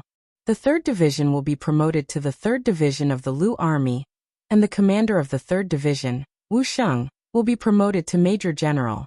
Considering that he was still in the Siberian plains and was unable to recruit the superior soldiers of the Han Army, he would do it based on the current situation. He only needed 1 elite 3rd Division, 3 hybrid masters, and 1 female true master. What do you think? Of course. Chen Bo had no choice but to stand up and respond. He was already a major general, and there was no reason for him to stop others, not to mention that these 2 people were not inferior to him in terms of ability and experience. After a night of discussion, the 3 generals were decided. Chen Bo returned with satisfaction. Yang Chendong, on the other hand, slept very late. He thought a lot about the problems in the Far East. According to his plan, the 5-star army would have to fight with the Great Horde and even the Gyuros. It would be a huge battle, and the transportation of supplies would become a huge problem. Without a strong backer, if he fought alone, he might not even be able to display a third of his usual strength. Thus, the establishment of the Far Eastern region was imperative. However, how to transport provisions and supplies from the first city to the Far East was still a huge problem. The closest ones were more than 1,000 miles away, and the farthest ones were more than 3,000 miles away. If they relied on people and horses to carry them, how long would it take to complete the transportation of provisions? As the saying goes, before the troops and horses move, the provisions must move first. If this problem was not solved, then no matter what, they could not expect to fight a big battle, or win a battle there. All kinds of images flashed through his mind. If he had a train, then the distance of 1,000 to 3,000 miles would not be a problem. However, the problem was that although there were many things in the warehouse, there was still nothing like a train. Should he use a car? There were some in the warehouse, but the number was limited. If he couldn't make it himself, there would be problems with the warehouse's support. He didn't even understand the basic principles behind it. Once the car broke down, it would be a pile of scrap metal. If he could not make it, and he did not have a train, then what should he do? This problem was very difficult for Yang Chendong. When he heard Luan Xiaoyu's even breathing sound in the room, the word train suddenly appeared in Yang Chendong's mind. Yes, there is a train to transport. As if he had suddenly thought of something, Yang Chendong abruptly said, causing Luan Xiaoyu, who was already in deep sleep, to turn over on the bed. She seemed to be muttering something. Obviously, she was dreaming of something. Seeing that he did not disturb his wife's sleep, Yang Chendong smiled quietly, then took off his clothes and walked to the bed. Lying on the bed and hugging the sleeping Luan Xiaoyu, Yang Chendong was still thinking about the train tracks in his mind. If there was no Yang Chendong, history would not have the first wooden track until the second half of the 16th century. It was in the mines and quarries of the United Kingdom and Germany that were made of useful wood. The cars that walked on the track were pushed by people or animals. It wasn't until 1767 that the price of metal in England plummeted. There was an iron factory owner who saw piles of pig iron that couldn't be sold for money and occupied a lot of space. So he ordered people to cast long iron bars and lay them on the factory's road. He was prepared to sell them when the price of iron rose. However, people found that the vehicles that walked on the road covered with iron bars were not only labor-saving but also stable. In this way, the train track was born before the train. Later, after continuous development, the iron bars were improved and made into groove-shaped rails. Later, the bottom of the rail was widened, forming an I shape like Chinese characters. This shape of the track was stable and reliable and had been used to this day. In this life, because of the sudden appearance of Yang Chendong, the train track also appeared more than 200 years earlier. There was a train track in Qiqian City that was built according to Yang Qindong's idea, which was used to transport goods. It was only because later on Ryukyu Island began to build cement roads on a large area that the train track was stopped and unused. However, it turned out that the technology had matured. If a rail channel could be built from the first city to the Siberian prairie, wouldn't it be much easier to transport goods? One had to know that there was no shortage of iron ore in the Far East. As long as enough people were sent to mine, there would be enough skilled workers to build the tracks and lay them step by step from the Far East to the first city. At that time, some rail cars could be built on the tracks. It would be much more convenient and fast whether it was pulled by people or pushed by people. This was a bold idea, but also a feasible one. When there was no shortage of people and iron, Yang Qindong firmly believed that this matter could be done well. He even saw the railway line that stretched for thousands of miles, saw a steady flow of goods moving back and forth, and saw the spectacular scene of the Five-Star Army's flag being inserted in every corner of the world. Early the next morning, Yang Qindong arranged for Beta Persei to send a telegram to Qiqian City, asking for the people who had followed him to build the tracks and the mold machines that had been made before to be transported to the first city. He had great use for them. There was a strict order in the telegram that the relevant technical talents were not allowed to be intercepted in Qiqian City. Those who were named had to be released. Otherwise, once they were found out, they would be held accountable. This was a rather harsh telegram, and there was nothing they could do about it. After several years of development in Crimson City, there were indeed many talents.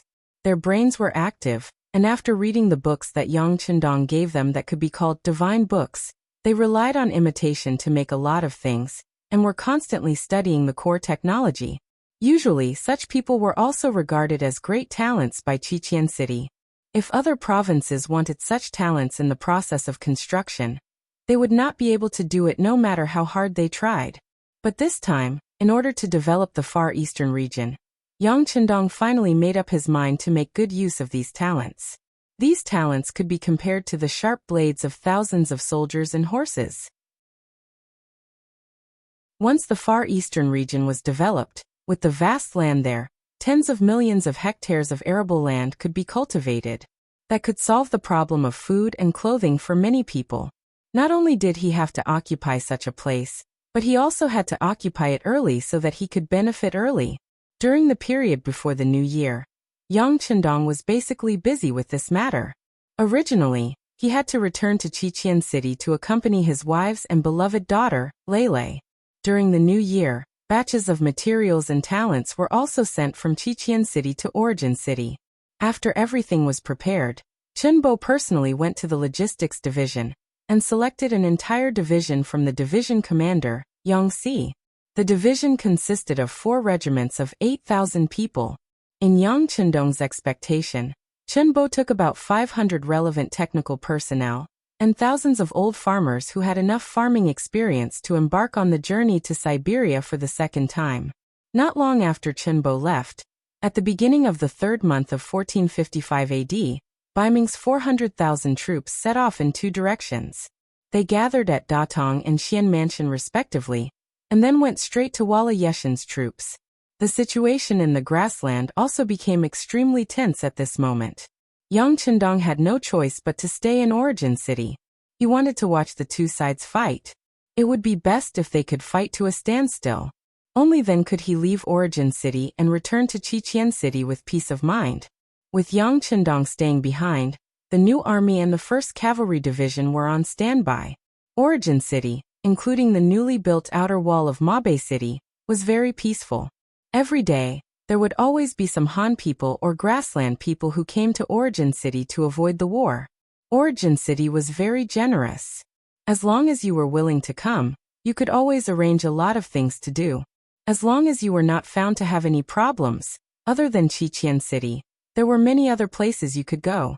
For example, the stable Laos Province, Vietnam Province, Cambodia Province, Luzon Province, Korea Province, and the Far East Province that still needed a lot of manpower. In short, as long as you were willing to endure hardships and contribute, there would always be a suitable position for you. It could really make everyone have food to eat, work, and work. At that time, this was not an easy thing to do. There was no need to talk about the grassland people. After years of fighting, they did not think that anywhere was safe. It was the same for the people of the Great Ming Dynasty. After the Great Ming Dynasty was divided into the North and South, the two Great Ming dynasties were constantly accumulating strength in anticipation of the moment of unification. For this reason, the people's taxes kept increasing.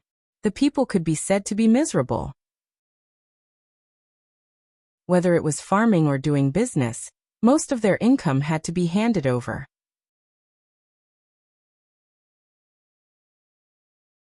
Chapter 953. Now that the flames of war were rising, more and more people would be requisitioned. The people who could not stand this pressure regarded the first city as a paradise. It was said that as long as one came here, as long as one was willing to do something, there would be enough food to eat. Just this point alone was enough to make countless commoners yearn for it. The scale of the first city was expanding day by day, and the population was increasing every day. Every once in a while, a group of people who had just passed the examination would be sent to various places to resettle. Everything seemed to be thriving. When the North and South Ming dynasty chose to fight against different opponents, Wuxia entered a quiet and peaceful period. According to Yang Qindong's instructions, he had to take advantage of this peaceful period to vigorously develop himself and count and integrate more people. This was because once he wanted to go to war, he would occupy new territory, and he would need new troops and people to guard and develop. Therefore, the more people under his power, the better. He was not afraid of having too many people, especially the Han people and other foreign races who were loyal to the Han people. After a short period of peace, Beta Persei also took the opportunity to be lazy. On this day, he accompanied his woman Kikij to his mother-in-law's house for dinner. After Kikij followed Beta Persei back to Qiqian City, she had more opinions about the strength of the Heavenly Khan. She thought of the wide cement road, the tall buildings that were dozens of feet high, and the electric lights that were as bright as day.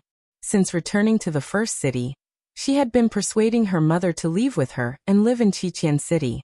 Perhaps in order to better solve the worries of the senior cadres and generals, or perhaps in order to better control them. Any military leader above the regimental level, or the local bureau level could apply to have their own courtyard and house in Qiqian City. Beta Persei, as the person in charge of Yang Qindong and a colonel, naturally had such qualifications. He had thought of bringing his mother-in-law to Qiqian City more than once because the environment there was better, the security conditions and even the medical conditions were the best. This matter could be said to hit it off with Qiqige. This time, the two of them also continued to persuade him. The main reason why Badama did not say anything was that her son, Batu, was still in the beginning city and had a post in the new army. She believed that this was her roots and was unwilling to leave. It was a little difficult to persuade her. The husband and wife took advantage of the fact that they had nothing to do today to continue their unfinished mission. Usually, Badama was always alone at home. So Beta Persei hired a nanny for his mother-in-law. She was Mongolian and only 17 years old. She was very agile. Later, she was given a Chinese name, Alian, and Badama liked her very much. Today's meal was also prepared by the nanny. It was almost time for dinner, but he still didn't see his son Batu's day. Badama's face had a trace of displeasure as he said, "Didn't I tell him yesterday? Why isn't he here yet? Is he making his brother-in-law wait for too long?" In Badama's heart, her son-in-law, Beta Persei, was an extraordinary existence. He was able to serve by the Khan's side and gain his deep trust. Just based on this, she would wake up smiling even in her sleep. For the sake of her son's future, as a mother, she should interact more with the two of them. This would definitely be beneficial for her son's growth. Beta Persei didn't care too much. She only had eyes for Qiqige. Batu and Badama were just loved by her. Afraid that his mother-in-law would be unhappy and affect her health, Beta Persei took the initiative to laugh and said, "Mother, don't worry too much. Batu is no longer a child. He's a battalion officer now. It's normal for him to be delayed because of military affairs." "What battalion?" "He was just promoted to battalion commander, most likely because of you." Qiqige, who was at the side, also spoke up. There was a hint of reproach in her tone. "Brother-in-law is such a busy person. How can it be so easy for him to come home? Why didn't you show up in time? Are you going to waste such a good opportunity? It was said that girls tended to side with outsiders. Chichigu didn't necessarily mean that she didn't care about her brother after getting married. She just thought that such a good opportunity to get along with her brother-in-law would be wasted. It was too inappropriate. Huh? In the face of his beloved wife's words, Beta Persei just showed a silly smile. Batama didn't know how long she would have to wait, and whether her son would come again. In order to avoid the awkwardness, she simply said, "The meal is ready. Let's eat first." "Then let's eat first. Mother-in-law, please take a seat." Beta Persei immediately agreed. He didn't think that Batu didn't come back, because he had a bad opinion of him. They used to have a very good relationship, and he had helped him a lot. It should be that he was delayed by something. The family of three sat together. Alian had already gone to the kitchen. She felt even more uncomfortable in such an occasion. Just as the meal was about to end, the outer door of the courtyard finally opened. There was the sound of footsteps. Batu had returned. As soon as she heard her son's footsteps, Batama's face immediately showed a happy expression. But before she could get up to greet him, Batu had already appeared, and he reeked of alcohol. "What's the matter? You came so late and drank so much wine." As soon as she saw her brother appear, and he reeked of alcohol, Chichigu complained and then ordered Alian to prepare a hangover soup immediately. Batu reeked of alcohol as he entered the room. Young Heir's indifferent expression finally changed. The smile on his face turned serious. "Battalion Commander Ba? You drank. Don't you need to be on duty today?" Batu, who was about to call him brother-in-law, was stunned. Then he was sweating profusely. "Sis, brother-in-law, I don't need to be on duty in the afternoon, but I have to go to the barracks at night to patrol." "Since you have military affairs to do at night, why did you drink so much? Don't you know that Baiming is at war with the world of Wara? The beginning city seems to be safe, but the war is on the verge of breaking out. If that's the case, how can you lead the troops to the battlefield while reeking of alcohol?" Beta Persei's face had become completely serious, and he was even a little angry. He originally thought that Batu was a motivated young man. Even so, it was convenient to help such an ambitious young man within the scope of possible. But he didn't expect that Batu, who had only been a battalion commander for a few days, would be so drunk during the day. This was simply disappointing. As soon as Beta Persei's face fell, Batama and Chichigu didn't dare to speak. The little nanny, Alian, stood nervously at the side, not knowing whether to leave or not. The atmosphere in the room became very quiet and awkward.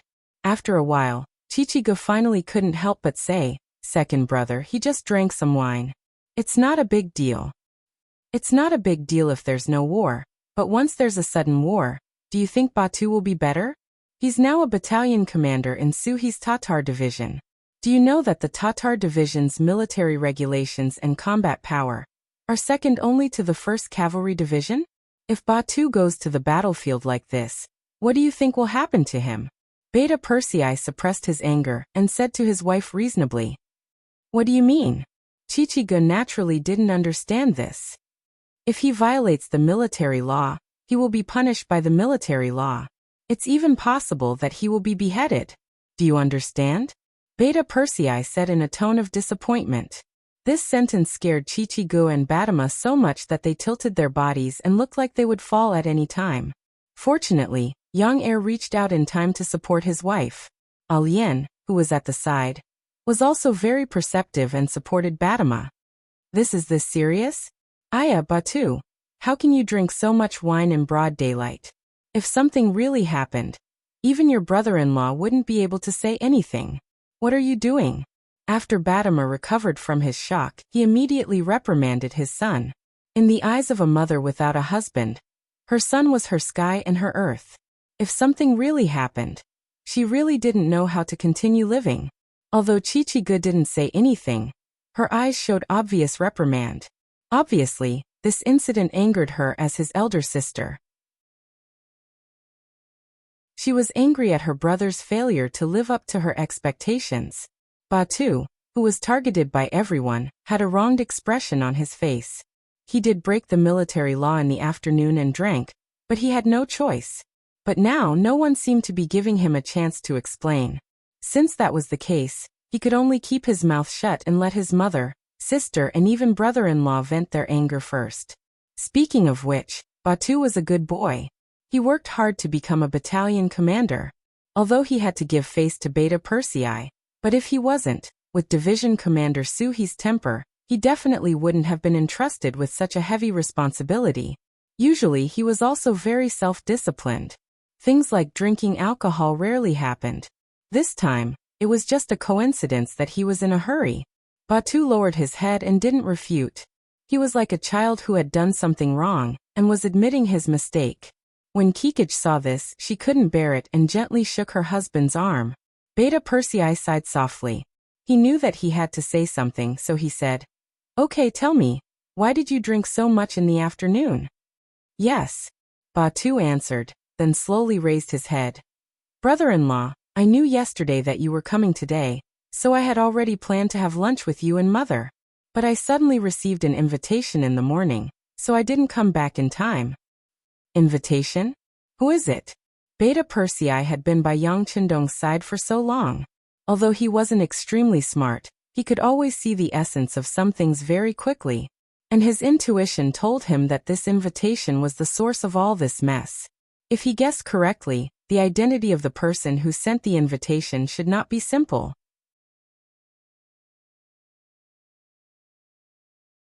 Chapter 954. In front of Second Yang, Batu naturally told him everything he knew. He immediately said, "It's 6th Commander Yang. He's marrying Xiaofeng today, and has invited all of us regiments and battalions to congratulate him. Who would dare to refuse such a request?" Yang Lu's haha. "Batu, I didn't expect you to not tell the truth in front of me. Do you really think your wings have hardened?" At first, Yang Er was still listening attentively, but when Yang Lu's name was mentioned he laughed loudly, and there was even a hint of anger in his laughter. "Brother-in-law, why would I lie to you? It's true." It was Batu's turn to be puzzled. He didn't know what he had said wrong or what nonsense he had said. "You still dare to say it's true? You just said that 6th brother Yang is marrying Xiaofeng, but you don't know that I just attended his wedding banquet a week ago. Why is there another wedding banquet so soon? Tell me, if you're not lying, then what is it?" This time, Beta Persei had completely restrained his smile, and changed his attitude into an angry one. "It's true. There was a wedding banquet a week ago, but this time he is marrying a new concubine. This is his 12th concubine." The aggrieved Batu continued to explain. He also attended the wedding banquet a week ago, but because of his identity, he couldn't sit at the same table as Beta Persei. This answer surprised Beta Persei. "It's actually the 12th concubine?" Although the young master didn't object to the high-ranking officials marrying concubines, and even said that it was for the great Han dynasty, it wasn't good to marry so many at once. As a servant of the Yang family, the young master only had 7 wives, but Batu had married 12 concubines. What would the young master think if he knew? Although Yang Qindong wouldn't say anything about such a thing, he still had to consider his feelings. Yang Lu was getting more and more out of hand. Thinking of this, Beta Persei lost interest in eating and stood up. "Batu, brother-in-law has wronged you. Don't take it to heart. This is all for your own good. But you have to remember that drinking during the day is always wrong. Do you understand?" "Yes, brother-in-law, I was wrong." Batu did not dare to blame Beta Persei. He could still tell if Beta Persei was doing this for his own good. Beta Persei made his attitude clear. This was the first time he had taken the initiative to stand up for Batu's day. "Well, if there's such a thing in the future, you can go, but don't drink too much. Just be polite. If someone forces you on such a matter, you don't have to give them face. If someone tries to make trouble for you, you can come to me directly. I'll go and reason with them." Batu was so touched that he nodded repeatedly. "Brother-in-law, don't worry. This won't happen again. Yes. Since you're back, spend some time with your mother and sister. You can go out for a while." Beta Persei gave Batama and Kikich an apologetic look. Now that such a thing had happened to Yang Lu, as the leader of the family, he had to take care of it. Beta Persei strode away. Alian hurriedly went down to prepare the hangover soup. Fatima and Kikij were also busy helping Batu take off his coat to let him have a good rest. After all, it was no small matter to provoke Beta Persei's anger. In a courtyard in the first city, there was nothing hanging outside the door. This was because the servant Yang Lu did not know what to write. After all, he was the sixth in the family and had been given the surname Yang. However, the young master's surname was Yang, and he was also the sixth in the family. This made him have too many taboos. However, with Yang Lu's status as a servant of the Yang family and his position as the head of the logistics division, even if the place he lived in was very shabby, it was still as crowded as a marketplace.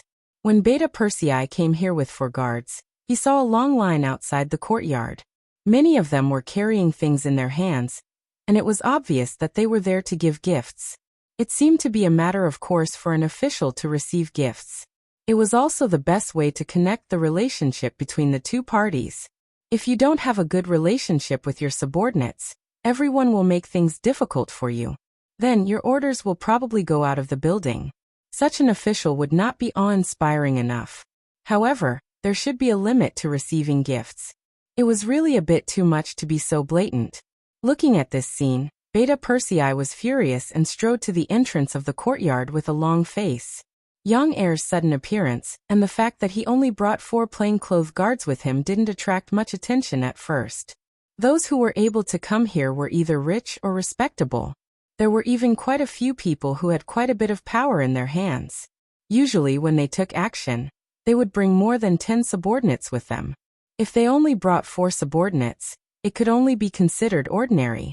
However, as soon as Beta Persei appeared, he did not intend to line up. Instead, he walked straight past many people, which caused some people to be dissatisfied. Some people with a bad temper shouted on the spot, "Hey, who is that? Doesn't he know the rules? Why is he cutting the line? Who said he isn't? Does he think he's a piece of material? Don't you know what kind of place this is? It's not a place where you can behave atrociously. Stop him and see who this kid is. Stop him, stop him." The queue was in a mess for a while. Each of them charged at Beta Persei as if this person was their common enemy. Suddenly, chaos broke out. The 4 guards who followed him were all on alert with their hands on their backs. It looked like if the situation was out of control, they would either pull out a gun or a sword. Beta Persei did not take any of this seriously. Instead, his face was cold as he stared at those people. The murderous aura on his body naturally spread out, causing those who wanted to come forward to reason with him to stop in their tracks. They were not stupid. They could feel that this tall person was not easy to get along with. If anyone went up first, they would probably be dealt with. Humph. A bunch of cowards. Beta Persei sneered mockingly when he saw that those people were frightened by his glare. This sneer provoked a lot of people. At that moment, a few people who thought they had some skills finally could not stand it anymore. They walked out of the queue and headed towards Beta Persei. Some even clenched their fists and looked like they were ready to fight. The atmosphere suddenly became extremely tense. The 4 guards whispered while protecting Beta Persei, "Brother Beta Persei, they have a lot of people. Let's avoid them first." After all, the person in front of them was not a real enemy. They could not just kill people here. If they really fought, they would not even be able to exert half of their strength. "It's okay, these small fries can't scare me." Yang Chendong shook his head, looking very indifferent. After following Yang Chendong, he had seen all kinds of situations. There was no way he could scare him. Beta Persei did not retreat, and the others also surrounded him. A chaotic battle was about to start at any time. At this moment, the gate of the courtyard suddenly opened, and a person dressed as a butler walked out. As soon as he heard that someone was making trouble outside, he was very surprised. Who in this beginning city had the guts to make trouble in front of 6th Master Yang's house? Did they not want to live anymore? He wanted to see who this person was. Did he really have 3 heads and 6 arms? Just as he casually took a look, his originally contemptuous gaze suddenly froze. As 6th Master Yang's butler, and one of his most trusted people, he had seen a lot of the world. For someone like Beta Persei, the people below him did not have many opportunities to see him, but he did not know how many times he had seen him. When he saw that the person who came was Beta Persei, he was so scared that he broke out in a cold sweat. Then he shouted, "What are you doing? What are you all doing?" The sudden appearance of 6th Master Yang's butler and his loud shout immediately attracted everyone's attention. Then many people rushed over and reported their names one by one, looking like they wanted to leave a good impression on the other party. "Butler Yang, I'm Song 7. I went to give you a gift a while ago." "Steward Yang, I'm D Hai. We've been drinking together a while ago. You even said that I would cause trouble." "Butler Yang." A series of greetings and flattering voices rang out, but Steward Yang ignored all of them and went straight to where Yang Air was. Everyone also made way for him. At this moment, Beta Persei naturally saw Butler Yang and could not help but reprimand him even more angrily. "Yang Ying, is this how you look after your master's house? People are lining up to the street to give gifts. Aren't you afraid that it will affect your master and that someone will impeach him?" He directly called Butler Yang's name and angrily condemned him, giving the other onlookers a fright. They thought to themselves, "Who is this? With Butler Yang's temper, he will definitely not let this person off." Thinking about it, Butler Yang might not be much, but he was backed by 6th Master Yang. That was an extremely powerful person, someone who could be seen at any time, and someone who was loyal and courageous. When the time came, if his mouth was crooked, there would be no good ending for him.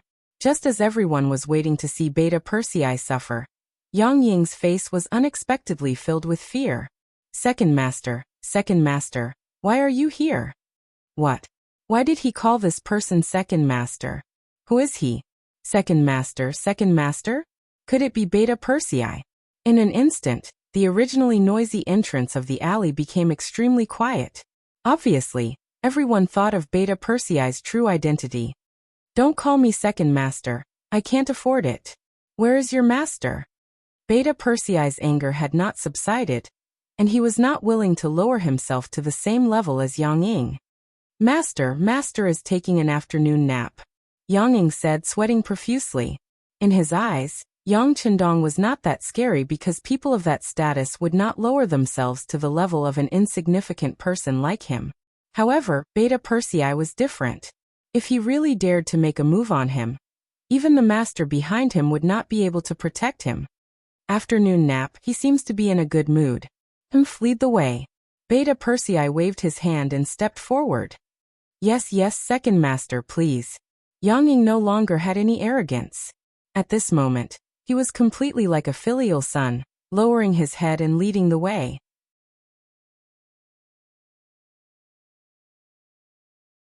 Chapter 955. Beta Persei followed Yang Ying into the courtyard, and the people queuing outside the door quickly dispersed. Just now they were criticizing Beta Persei. What if he took issue with them? If they stayed here at this time, wouldn't they be taking the initiative to tell him their identity? No one would do such a stupid thing. After Beta Persei entered the courtyard, he did not wait for Yang Ying to announce his arrival. Instead, he went to the main room and lifted Yang Lu, who was still asleep, out of bed. Yang Lu, who had been preparing to have a good night's sleep, was furious when he was disturbed. He wanted to get angry, but when he saw that it was Beta Persei, his anger quickly disappeared and he said timidly, "Second brother, why are you here?" When people lived in this world, there would usually be a few people who were afraid of them. There were 3 people that Yang Lu was afraid of. Yang Chendong was naturally the first to bear the brunt, followed by Tiger's Mane, and then Beta Persei.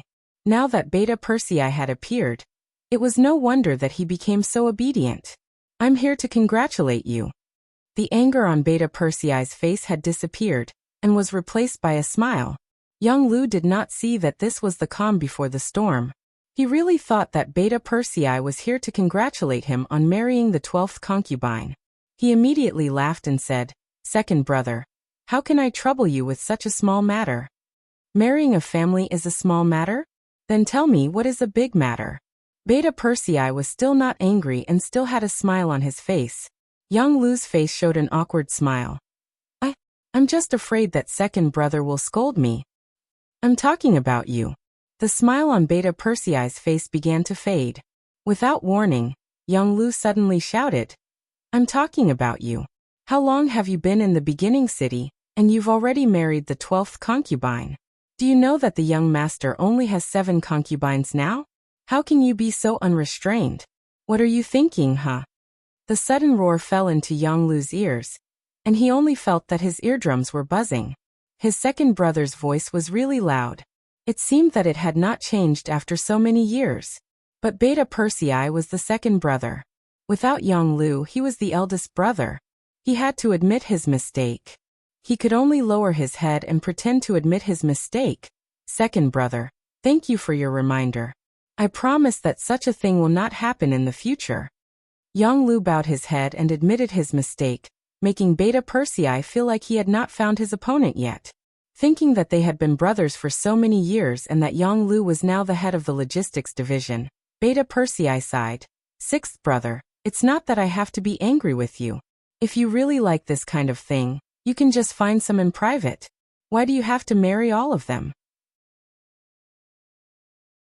You even made such a big fuss and invited so many people to congratulate you. Don't you think you're looking for trouble? Also, who are those people outside the courtyard? I think most of them are businessmen. Did you use your private power to sell some of the logistics division's things? No, how is that possible? Yang Lu jumped up. Second brother, you're the first logistics division head. You should know that some things are likely to be discarded if they're left for too long. Young master also said that we have to learn how to make use of trash. That's why I had no choice but to sell them. But these things are all recorded and can be checked. The money will eventually be sent to the higher-ups. Every income has Castellan Yumion's signature. How could I do anything? At most what? Beta Persei asked nervously. At most, I'll sell more to whoever is closer to me. But the price will still be the same. We won't lose out. Yang Lu looked like he was making a solemn vow. Yang Er had been a logistics division commander before, and he was the first logistics division commander, so he naturally knew how much power this position had. Not only did he have the authority to manage the captives and spoils of war, but he also had to take care of some of the goods that were transported from Crimson City and other places. And with such a position, it was inevitable that there would be people trying to curry favor with him. This could also explain why there were so many people waiting outside the courtyard to meet Yang Lu. As for favors, it was even more unavoidable. In order to survive in this world, it was unavoidable to have friends. Since the price was the same, it was normal to give more things to friends. At least, it was reasonable. With their current position and status, it really wasn't a big deal. Yes, it's best if everything is as you said. Actually, sixth brother, I'm not here to condemn you this time. I just want to remind you.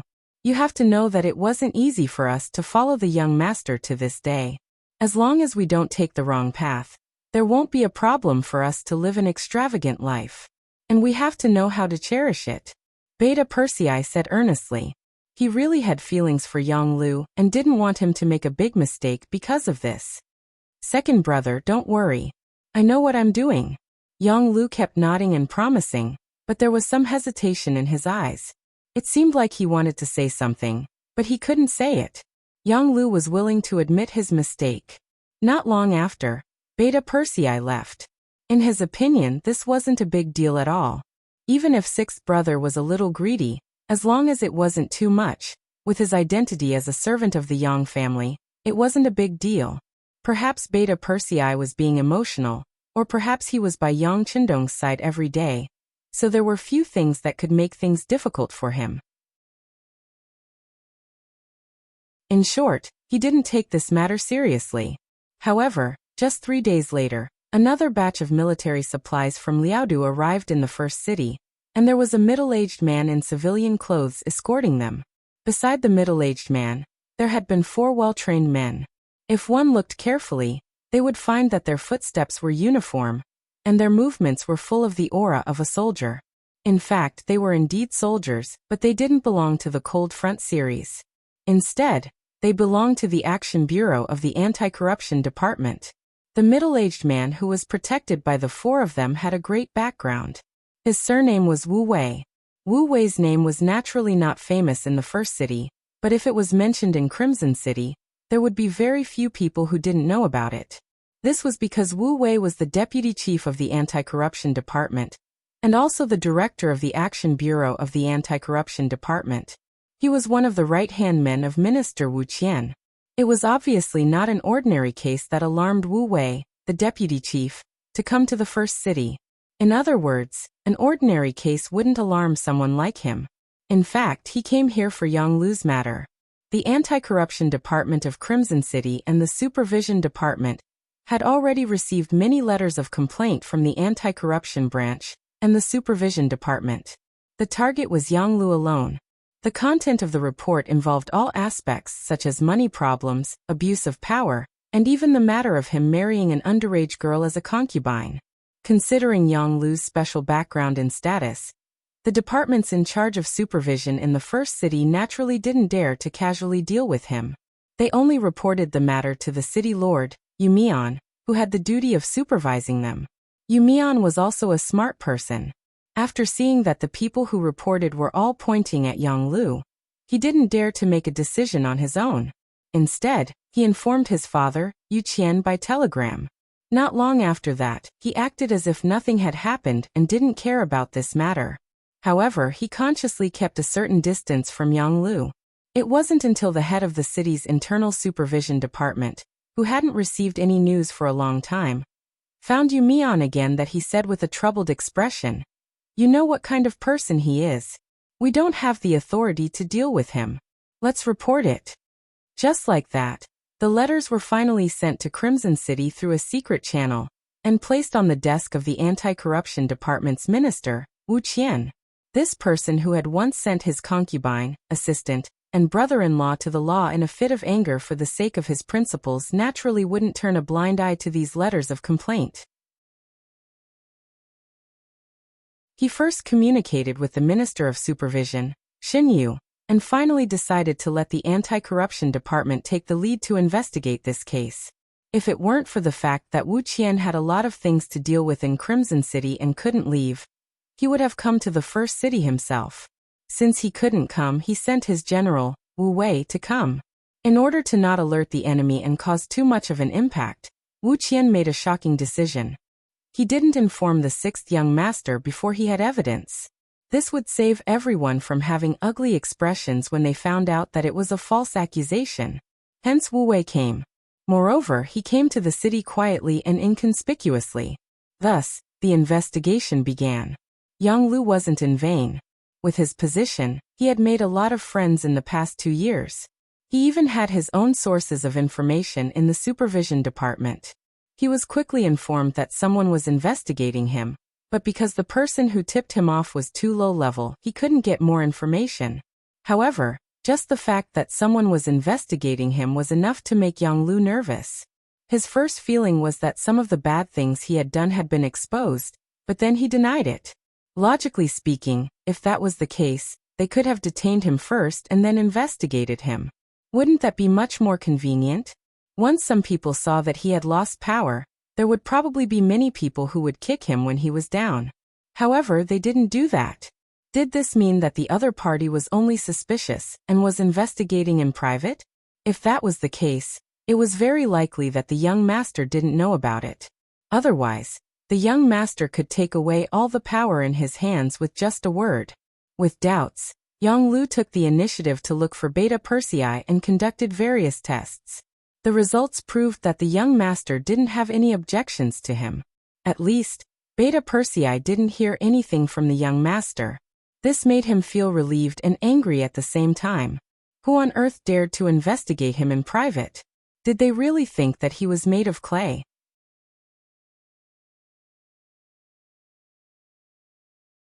Chapter 956. In his courtyard, Yang Lu no longer hid the anger on his face and said angrily, "Someone come here." "Master, what are your orders?" The butler, Yang Xing, appeared in time. "Send out some capable men to scare the other party." Yang Lu did not say it clearly, but Yang Xing understood. As Yang Lu's most trusted subordinate, Yang Xing was in charge of many things related to him. When he found out that someone was investigating his master, he proposed to teach the person a lesson. However, he held back because he did not know the person's background. Now that he was sure that it was not the sixth young master who was investigating him, Yang Lu did not want to hold back anymore. Yang Xing could not hold it in anymore. "Master, please wait for the good news. I'll do it now." Wu Wei seemed to be a reckless man, but he was actually very careful when doing things. He knew what kind of movement this investigation would cause, and what kind of influence it would bring if the news was leaked. Therefore, after entering the beginning city, he rented a small courtyard in a private house and worked independently.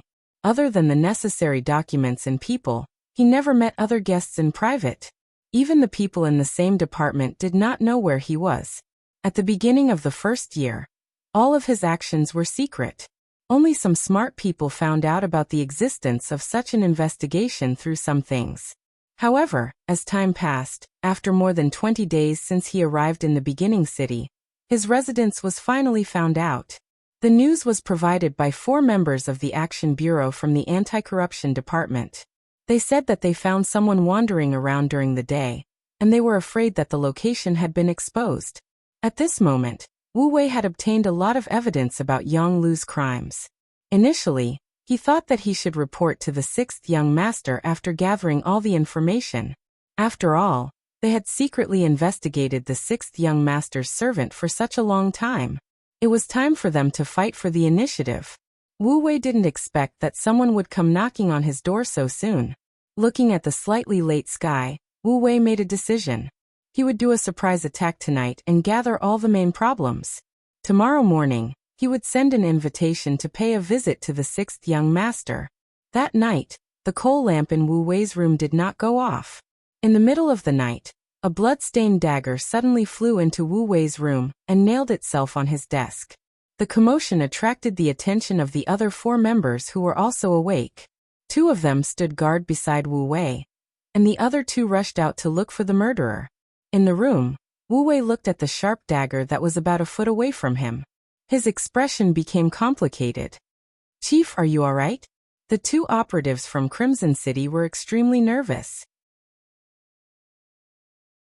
Although Wu Wei was also the vice director of the Anti-Corruption Department, in the eyes of the people in the Operations Bureau, they preferred to call him director. "It's fine. They don't intend to take my life." Wu Wei shook his head. He had once participated in Lung Feng's assessment and passed with his skills. It was a pity that he was too old, and was eventually rejected. That was how he got the chance to work in the Ministry of Supervision. Later on, when Chief Wu Qian set up the Anti-Corruption Department, he took a fancy to him and was entrusted with an important task. That was how he got his current position. It was precisely because his position was high enough that he was able to perceive more things when looking at things. He knew that it would not be easy to investigate Yang Lu, a servant of the Yang family. In the worst-case scenario, his life would be in danger. Now it seemed that everything had come true. "All right, you guys go and have a good rest. If nothing goes wrong, no one will come tonight. We can have a good night's sleep and go see the sixth young master tomorrow," Wu Wei said in a normal voice. When the 2 members heard that they were going to see the god in their hearts, the sixth young master, they were extremely excited. Perhaps they were not qualified to see the sixth young master, but it was already an honor to be able to walk around the Yang residence in the origin city. Sure enough, as Wu Wei said, the night passed peacefully. The next morning, after the 5 of them had breakfast, they went straight to the Holy Land Yang residence in the origin city with the invitation card. Ever since Tuoya married Yang Qindong, this place had become the residence of the Heavenly Khan. On the surface, the gatehouse was bigger and wider than before. The number of guards guarding the door had also reached 30 people, a platoon of troops. Once anyone trespassed without orders and permission, according to the rules, they had the right to shoot and would not be punished. When Wu Wei and the others arrived, they saw this scene. Wu Wei took the initiative to hand over his invitation card, and then the guard took it and reported to the inside. Yang Qindong had woken up early. After training, he had already had breakfast with Luan Xiaoyu. At this time, he was enjoying the cool summer morning in the small courtyard. At this time, the captain of the 1st Guard Brigade, Xiu Vi, appeared and respectfully handed over Wu Wei's invitation card. "Wu Wei." When Yang Qindong saw the name and official position written on the card, he could not help but be stunned. Wan Xiaoyu, who was peeling oranges for Yang Qindong, had a puzzled look on her face. Who? Is it Wu Wei, the Vice Minister of the Anti-Corruption Department, and the Director of the Action Bureau? Why did Big Brother summon him? Compared to Yang Qindong, Wan Xiaoyu was obviously more familiar with some of the high-level figures in Crimson City. Hearing that she reported the position based on a person's name, Yang Qindong said with a wry smile, "I didn't summon him. I'm afraid he has other important matters to attend to. In that case, please." Although he did not know why he did not receive a report in advance when a high-ranking official like Wu Wei appeared in the beginning city, since he was here, it should be an important matter to report. After getting permission, Wu Wei came to a courtyard after 7 or 8 turns and finally saw Yang Qindong, who had been rumored in Crimson City. At this time, Wan Xiaoyu had already entered the house. As a woman, she knew very well when to appear and when to disappear. It was Yang Qindong's first time seeing Wu Wei. After all, when he left Crimson City, this person's identity was not enough to attract his attention. "Your Vice Minister Wu?" "Yes, 6th young master. I'm Wu Wei. This time, I was ordered by the minister to come to the beginning city to investigate something," Wu Wei immediately admitted. "Investigate something?" Yang Qindong pondered the deeper meaning of this sentence. "Yes." Wu Wei nodded in response. It seems that since Vice Minister Wu took the initiative to appear, there should be a conclusion to the investigation. Yang Qindong leaned back on the chair. No matter what the other party was investigating or what thoughts he had, since he appeared in front of him, it meant that there was a conclusion to the matter. He wanted to see what the anti-corruption department did in the beginning city without notifying him. He did not answer immediately. Instead, he took out a bloody dagger from his bag. Qiu Vi, who was beside him, saw the scene and shouted angrily, "Put the dagger down. What are you trying to do?" "Hey Qiu Vi, don't be so agitated. Vice Minister Wu won't hurt me." Yang Qindong did not have any intention of moving. He just watched everything calmly. Since Wu Wei had exposed his identity first, he was not here to assassinate him. Wu Wei only remembered the identity of the person in front of him when he was yelled at. Immediately he said awkwardly, "6th young master, I'm really sorry. I forgot the rules." "It's okay. You can continue." Yang Qindong stretched out his hand and made a gesture of invitation. He continued to look at him. Wu Wei was deeply impressed by Yang Qindong's calmness.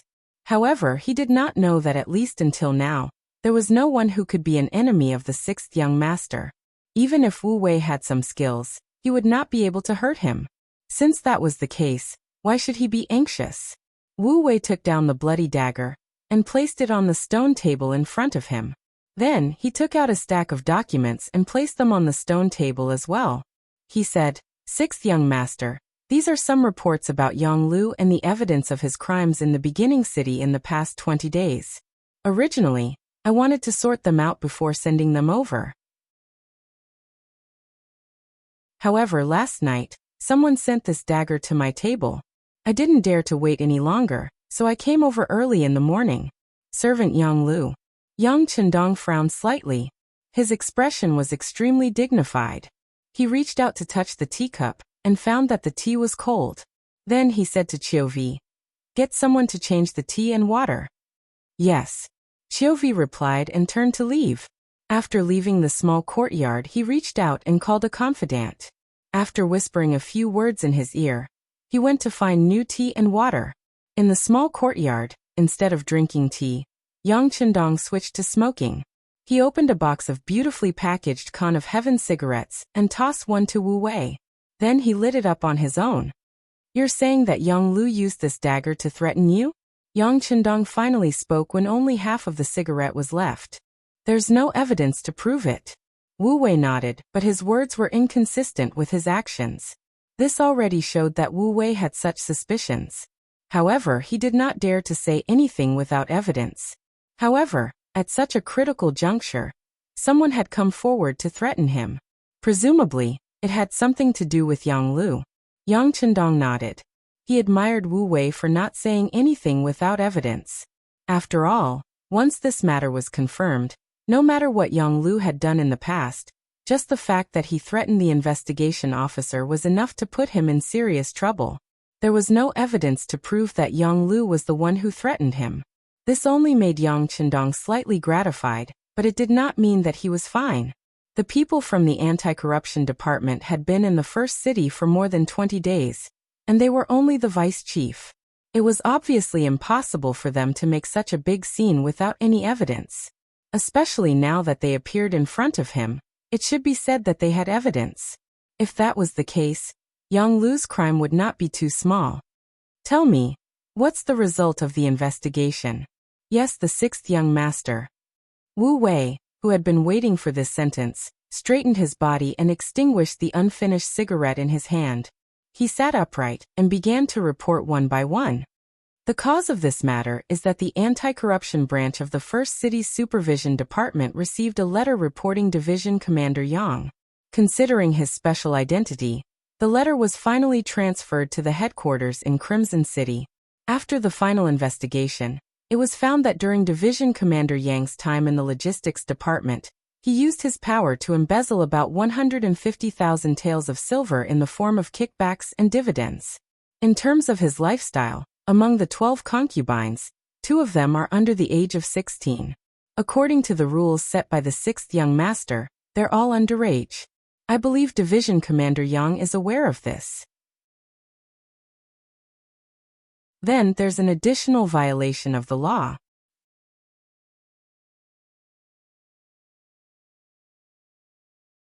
Chapter 957. Not to mention the process of the report, just the final result of the embezzlement amounted to 150,000 taels of silver. Yang Qindong's frown deepened. He had once said that he would support the officials with a high salary. If one wanted to make money, then don't be an official. If one wanted to be an official, then don't think about making money. Otherwise, once the embezzlement reached 10,000 taels of silver, he would be beheaded without mercy. Looking at it this way, Yang Lu had already been beheaded 15 times. This made him feel disappointed and gave him a headache. As for the matter of marrying 12 concubines, there were girls who were not even 16 years old. It could only be regarded as a matter of style. In that era, it was relatively not worth mentioning. Yang Lu's residence. Beta Persei's sudden rush startled Yang Lu, who had just woken up. He instinctively thought that his threatening actions last night had been exposed. He knew very well that threatening an officer was a serious crime. No matter how scared he was, Yang Lu still pretended to be magnanimous and smiled. Second brother, why are you here so early? Have you had breakfast? Let's go together. Eat. You still know how to eat at this time? Don't you know what you've done? Beta Persei snatched the chopsticks from Yang Lu's hand and shouted angrily. Yang Lu's heart trembled when he thought that his threatening of the officer had been exposed. However, he still pretended to be unafraid and said, "What did I do? I didn't do anything."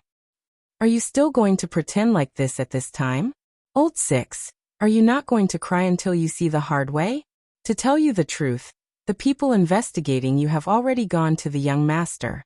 Do they dare to do this without evidence? I'm afraid it won't be long before they show up here. At that time, it will be too late for you to say or do anything. Yang Heir saw that Yang Lu was still acting like a dead pig that wasn't afraid of boiling water. He couldn't help but angrily say. After Beta Persei revealed some information in his words, Yang Lu was no longer as calm as before. He finally panicked and asked, "Second brother, you said that someone is investigating me. Who is it?" Wu Wei, Vice Minister of the Anti-Corruption Headquarters and Director of the Operations Bureau, Beta Persei told Yang Lu the answer given by Qiu Vi. Someone from Crimson City? Beta Persei's expression changed again. He originally thought that some of the officials in the origin city did not like him. He knew that the city lord Yu Mian had a bad temper. He had tried to sound him out several times and wanted to pull him into the group, but he was rejected. Thus he wanted to ruin things. However, he did not expect that it would be someone from Crimson City. If that was the case, he would be in deep trouble. She remembered that the young master had said that he would give the people who worked for him a good life, but it was best that they did not touch a single silver coin. Otherwise, they would be stretching their hands indiscriminately. Those who stretched their hands indiscriminately would have to pay the price. If the amount of corruption exceeded 10,000 taels of silver, they would be beheaded. The cold sweat on her head could not help but flow down again. The so-called corruption limit of 10,000 taels of silver depended on where and who it was. Perhaps in the current southern Biming dynasty, this number was not small. Even if one did not have a certain official position, they would not be able to embezzle this amount of silver. However, for Wuxia, this was really nothing. Especially when placed in front of a logistics division commander like him, it was truly top-notch. Just a little bit of it would exceed this number. Furthermore, he had also forcefully suppressed himself and only managed to obtain a few 100,000 taels of silver while holding back. However, greed was like a poison. Once infected, it was very difficult to resist. Now, was it finally time for retribution? Even the young master knew that this matter would not be small. In front of the young master, who had a great dream to realize, anyone who wanted to block his path would not have a good ending. His expression changed. Everything that had happened seemed to be in his mind. Young Lu suddenly grabbed Beta Persei's arm and said, second brother, this must be a misunderstanding. Someone is framing me. Second brother also knows about those people from Crimson City. They think that they have contributed greatly and do not put us in their eyes. This time, someone must want to deal with us and found an excuse to attack us, the people around the young master. Then, they will attack the credibility of the young master in everyone's hearts, and then wait for an opportunity to replace him. We cannot let their scheme succeed. Beta Persei was originally very angry, but when he heard these words, his expression changed. Perhaps it was because the few Yang family retainers had stayed in Crimson City for too short a time. Only Yang Wu remained there, and his attention was focused on the royal palace. Thus, they did not get along well with some of the officials in Crimson City, and there was even a faint sense of competition between them. Could it be that these people really did it? On the surface, they were dealing with them, but in reality, they were attacking the reputation and influence of the young master? Beta Persei suddenly stopped talking. Young Lu knew that he had reached the key point. He immediately continued, second brother, in short, no matter what happens, we brothers must be of one mind. Otherwise, if they attacked me today, they will attack the other brothers in the future. Think about it, when third brother was the chief of security, he dealt with many people in Crimson City. They are simply taking revenge. Revenge? Beta Persei nodded first, then shook his head vigorously. But even if it's revenge, if you didn't do anything wrong, what's there to be afraid of? Second brother, everyone makes mistakes. I was just greedy for some money. I really didn't mean to harm the young master. If something happens to me, second brother, please help me. Yang Lu knew that this was not the time to be arrogant. He should lower his head when he should. He was just avoiding the main point and dwelling on the trivial. Just as Beta Persei and Yang Lu were still in the room, a group of black-clothed guards broke through the mansion's gate. They were fully clad in armor, with only their noses and mouths exposed. Suddenly, the guards of Yang Chendong's relatives appeared. The leaders were Ba Daojiang and Peng Yu. These two were also old men who had followed Yang Chendong for many years. They had been with him for many years. Yang Chendong had intended to send them to serve in the army several times, but these two seemed to have set their sights on the sixth young master. Other than the guards, they would not go anywhere else no matter what. Therefore, each of them only had the rank of major, but because of this they were more trusted by Yang Chendong. Many important things would be done by them. The two of them came here this time under orders to bring Yang Lu back. As Yang Chendong's servant and also the head of the logistics division, Yang Lu could be said to have a lot of power in his hands. If he really wanted to do something, even the current city lord, Yu Mian, had no right to ask or interfere. His mansion had always been regarded as the safest place. However, today someone had barged in. Butler Yang Ying immediately rushed out with more than a dozen guards, looking like he was going to punish them. Butler, they seem to be from the Ares guards. A guard who was about to rush forward saw the identity of the intruder, and immediately stopped in his tracks. When the other guards heard this, they carefully identified the intruder, and came to the same conclusion, so they all stood still. That's right, sixth brother Yang usually treated them well. But if they were to become enemies with the battle god because of this, they would never do that.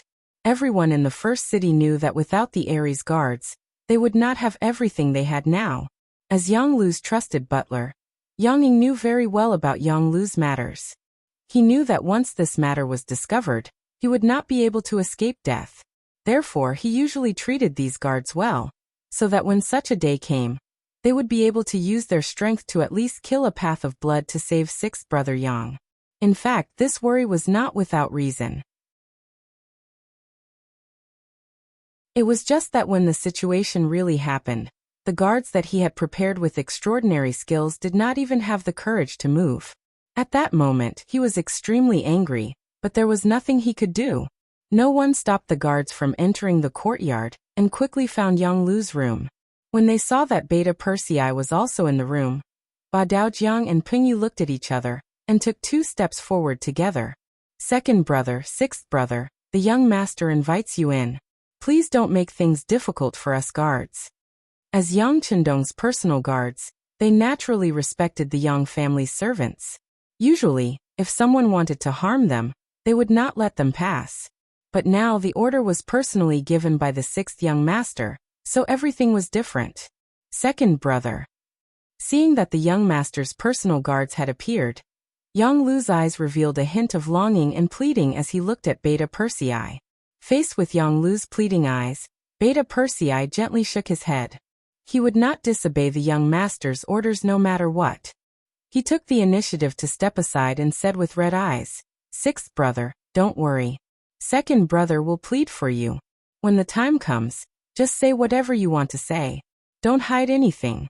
You know the young master. He hates it when people lie to him." Second brother. Yang Lu knelt on the ground. He was afraid that he would not be able to come back this time. Before he fell into the young master's hands, as long as Beta Persei gave the order to let him escape, the personal guards would not stop him. This might be his only chance. Okay, don't beg me. Reflect on yourself and perform well. Take him away. Beta Persei turned his head to the side. He would not stop the personal guards from taking action. He did not have the authority and courage to do so. Sorry for offending sixth brother. Ba Daojiang and Pengyu stepped forward and supported Yang Lu, who could not stand up due to fear, on his left and right. Then they turned around and left. Soon the housekeeper, Yang Ying, rushed into the room. Second brother, you must save our master. I know. Young Heir nodded with sorrow in his eyes. Although Yang Lu hadn't admitted to some things, he could already see that his brother had caused quite a lot of trouble this time. If they didn't try their best to plead for leniency, it would really be difficult for them to get through this ordeal.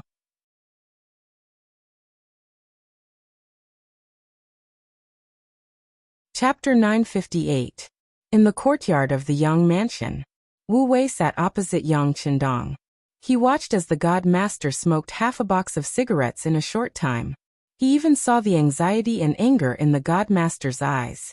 Judging others by one's own standards, the most trusted servant around him turned out to be a big pest during the anti-corruption campaign. Presumably, no one would be able to stand it.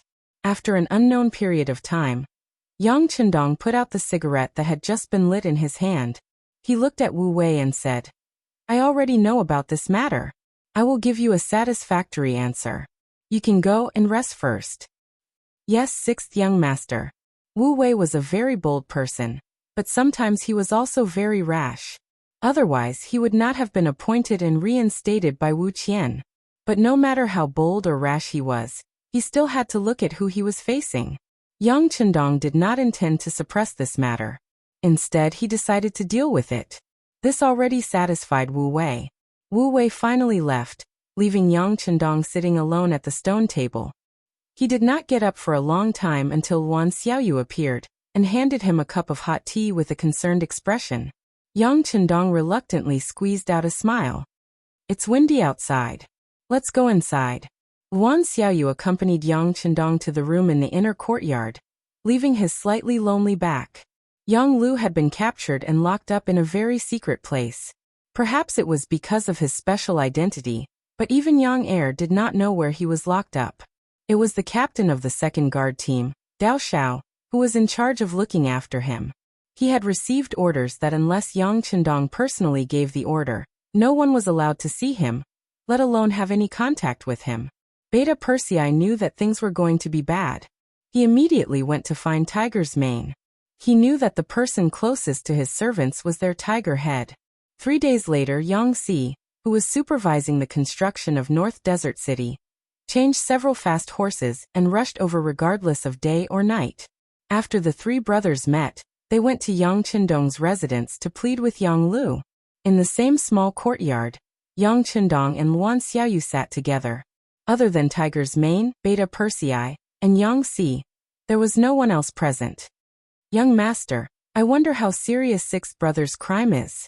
After Tiger's mane became the commander of an army, his personality had become much more mature than before. When he opened his mouth, he went straight to the core of the problem. It's all here. Take a look for yourselves. Yang Chendong's expression did not change at all, as if he was talking about a very ordinary thing.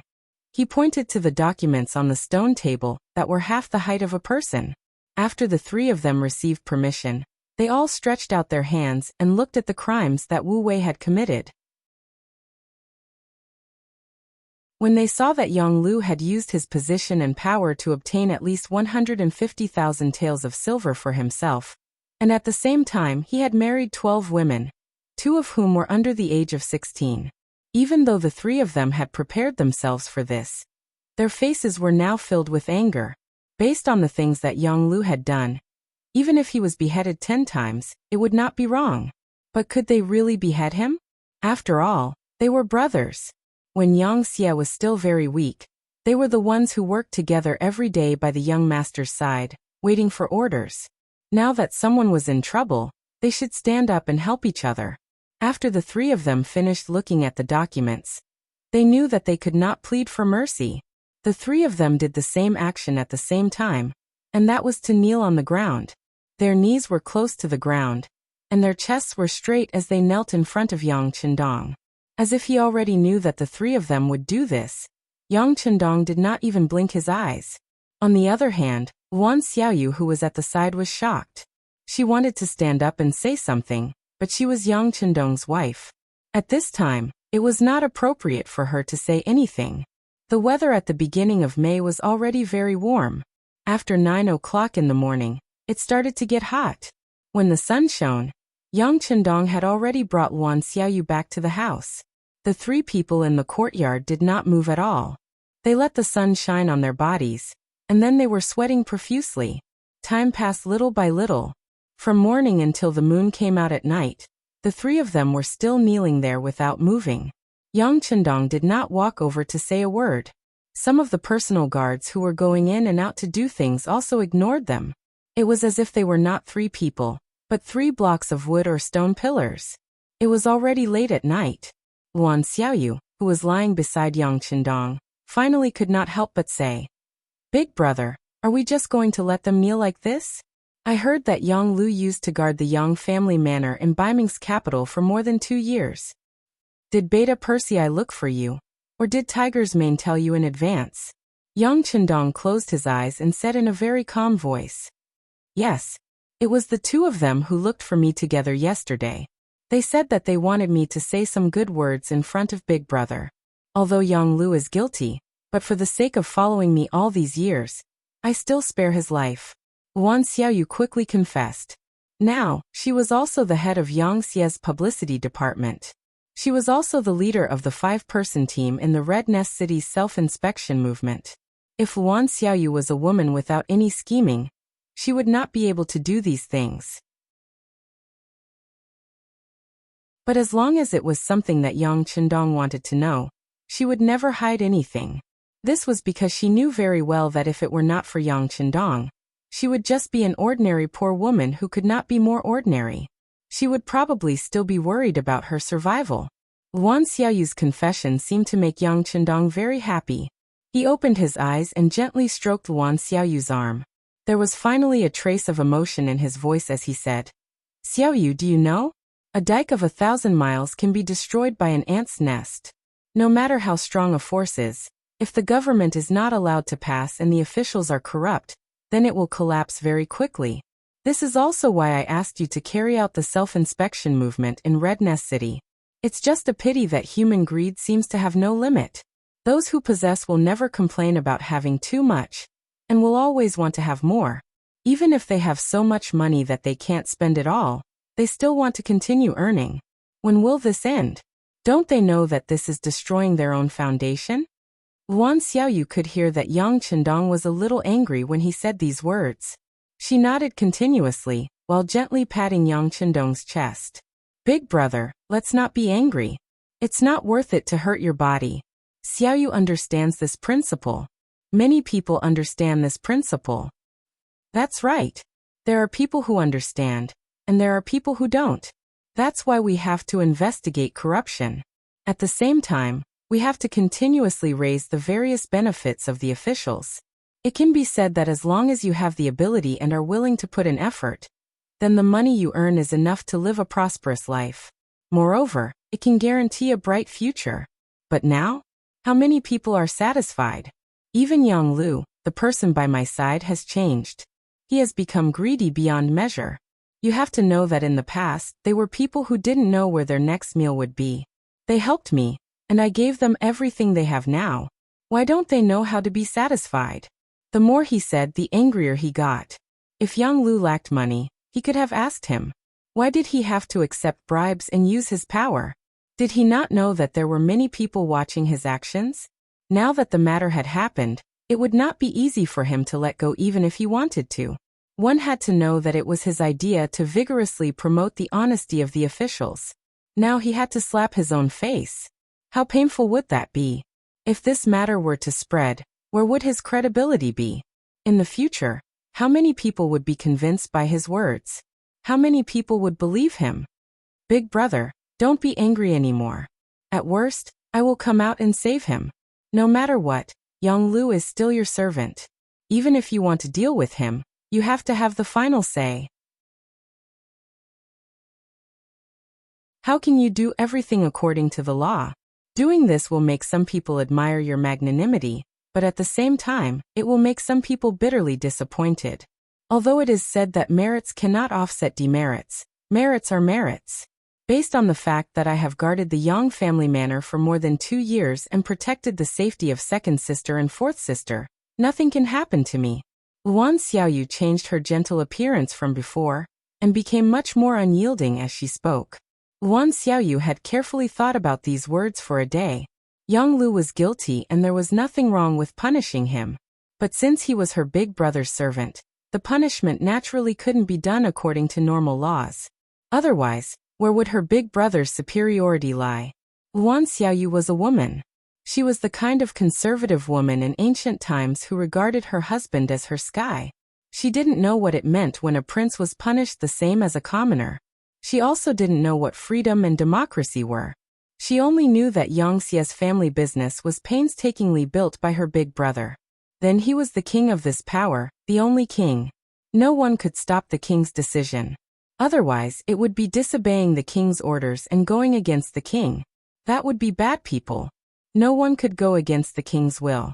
This time, since the king was in trouble, as the king's woman, she should stand out and solve the problem. As for how to do it, she already had a plan and decision in her heart.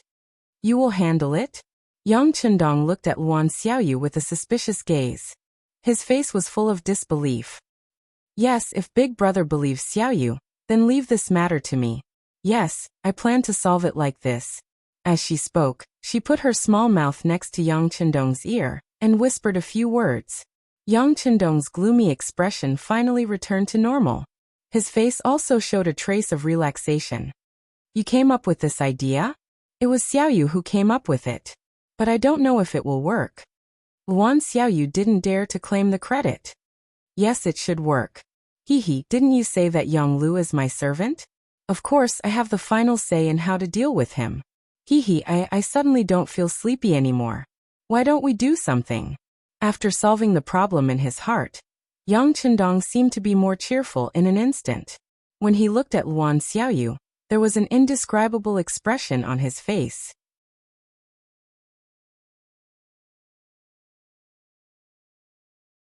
Chapter 959. Big Brother, What are you going to do? Luan Xiaoyu pretended not to understand anything and asked. However, she soon screamed, followed by giggles and shyness. In the blink of an eye, it was the next morning. Yang Chendong got up and exercised as usual. After breakfast, he came to the courtyard and saw the three people who were still kneeling.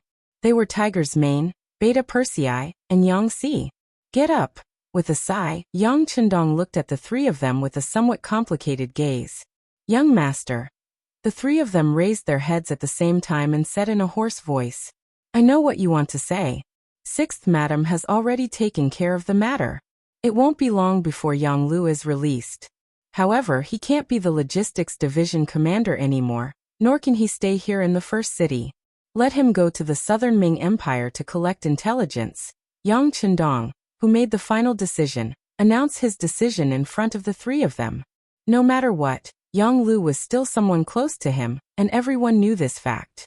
If something really happened to him, it was inevitable that some people with ulterior motives would think too much.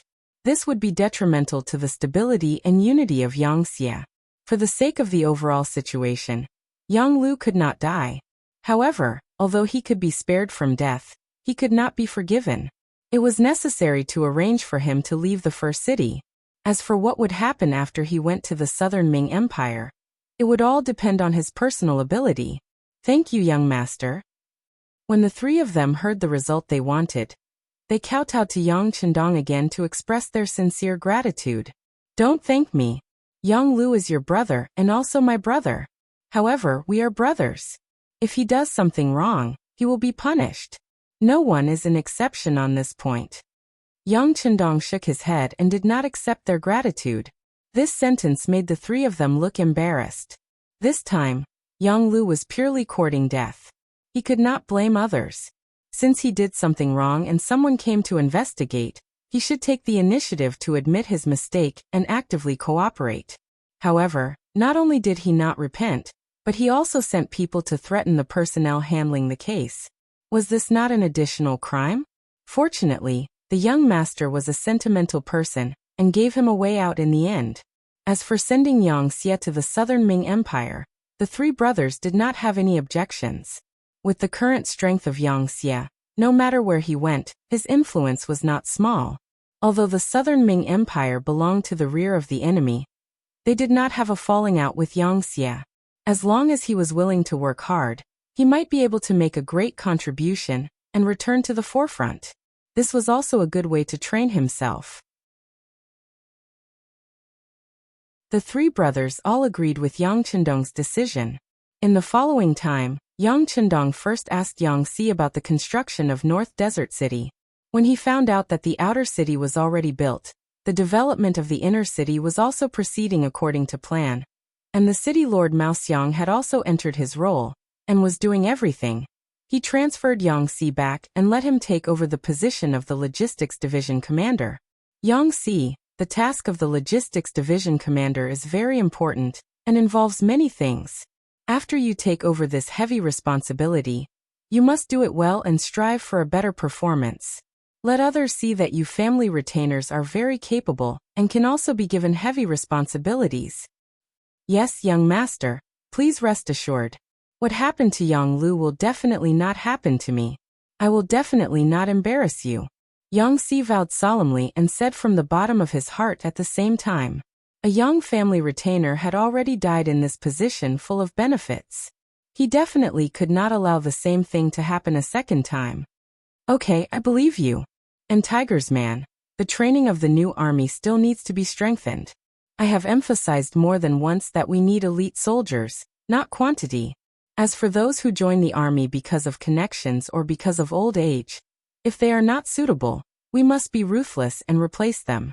As for the problem of manpower, there is even less to worry about. We can replenish them from the logistics division at any time. In short, the new army must be prepared to go to the front lines at any time and must win. Yes, young master. In fact, we have always been doing this. The logistics division has about 20,000 soldiers on standby. Usually, they work in the fields and carry out military training. Once they need people, they will enthusiastically participate. After all, No army is better than our 5-star army in terms of treatment. There is never a need to worry about their enthusiasm. Tiger's man nodded heavily. He almost used his head to guarantee that the new army was an army that could be brought out at any time, and that could win any battle at any time. Yes, good treatment and high pay are the reasons why these people are willing to join the army. Just look at how the law and order can be stabilized so quickly after we have occupied so many places in the past few years. Are these people willing to be enslaved?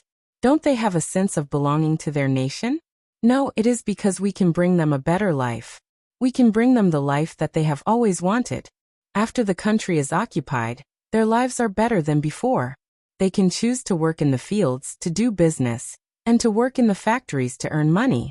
They don't need to live like before with no goals and no hope in their lives.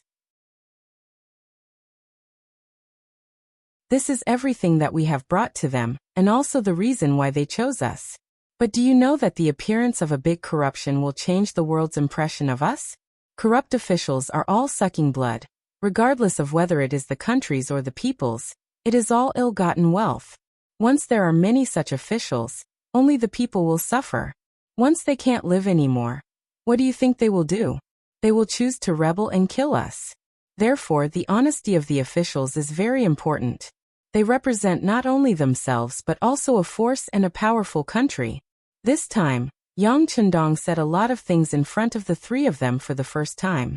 It could be said that he was inspired by Yang Lu's matter. After saying this, Yang Chendong seemed to be a little dispirited. He waved his hand and said, "Well, Yang Lu should be released now. As brothers, go and see him and tell him what to do next. By the way, tell him that as long as he is willing to work hard and make achievements, I will see him again one day. If he continues to sink, then let's look at each other in the martial arts world." Yang Chendong made a break between himself and his servant Yang Lu. On the other side, Luan Xiaoyu went out in the morning and found Wu Wei, who was staying in the guest house of the beginning city. The matter of the servant, Yang Lu, had been investigated. Wu Wei had relieved himself of the heavy responsibility. The next step was to wait for the results. Taking advantage of this time, he walked around the beginning city and checked the anti-corruption branch in the city. Once again, he talked about the importance of anti-corruption in front of his subordinates. When he woke up this morning, he originally wanted to go to the supervision branch in the city. Yesterday, they invited him to give a speech.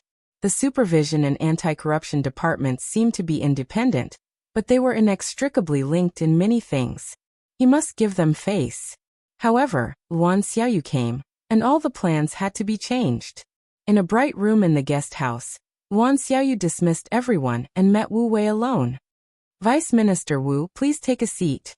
Luan Xiaoyu imitated Yang Chendong's appearance. While fiddling with the tea ceremony, she looked at Wu Wei, who entered the room with a smile on her face. "I don't dare.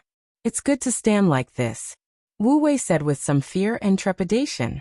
Although Luan Xiaoyu was more than enough to be his daughter in terms of age, she was the 6th madam. With this point, there was a difference in seniority. Luan Xiaoyu did not force him. She specially fiddled with the tea ceremony. After a while, cups of new tea were poured out. Then, she took out a cup and pushed it in front of Wu Wei, indicating that he could drink it. In the face of all this, Wu Wei expressed his gratitude and drank the tea in one gulp. However, as soon as the tea entered his mouth, he almost spat it out again. Everything was because of Luan Xiaoyu's next sentence. "Vice Minister Wu, this cup of tea is my apology." He knew that the tea was not good, but he did not expect it to be so bad. Wu Wei's face was very ugly for a while. However, Luan Xiaoyu did not look at him. She just continued to fiddle with the tea set and said, "You have worked hard on the matter of servant Yang Lu. I only knew about this matter last night. If I knew a little earlier, I'm afraid you wouldn't have to work so hard." "What does madam mean? I don't understand." Wu Wei felt that there was a hidden meaning in her words. He was puzzled. "In fact, it's nothing. Servant Yang Lu's work was arranged by me. Well, as you can see, the residence of the Yang family in the first city has just been renovated and expanded. The construction requires money. Now there are many places where the finance of the first city needs to invest money. Naturally, it's not good to take money from them for private matters like this. So, I made the decision and asked the servant, Yang Lu, to get the money. That's why these things happened. Haha, I've made a fool of myself in front of Chief Wu. Luan Xiaoyu spoke softly as if she was talking about an extremely ordinary small matter. She was neither anxious nor slow. Wu Wei's body trembled when he heard these words. His eyes narrowed slightly at first, but they soon widened again. He knew that it was basically impossible to punish the servant of the sixth young master. When they came, Minister Wu Qian had said that the purpose of this visit was not to punish servant Yang Lu. In fact, no matter how sufficient the evidence was, if the sixth young master did not agree, it would be useless. Therefore, their task was not to punish anyone, but to find out the corruption. As for how to deal with the matter, the power had to be completely handed over. Now it seemed that the sixth young master wanted to protect someone. As for the words of the sixth madam, Luan Xiaoyu, it was just an excuse. No one would take it seriously. But no matter what, since she had given an explanation, it was equivalent to giving an explanation. The matter should be over now. Although Wu Wei was a little straightforward, and was even very principled, it did not mean that he was brainless. The sixth madam had personally stood out. If he still said that he could not do it, not only would it be useless, but he was afraid that he would not be able to keep his position or even his brain.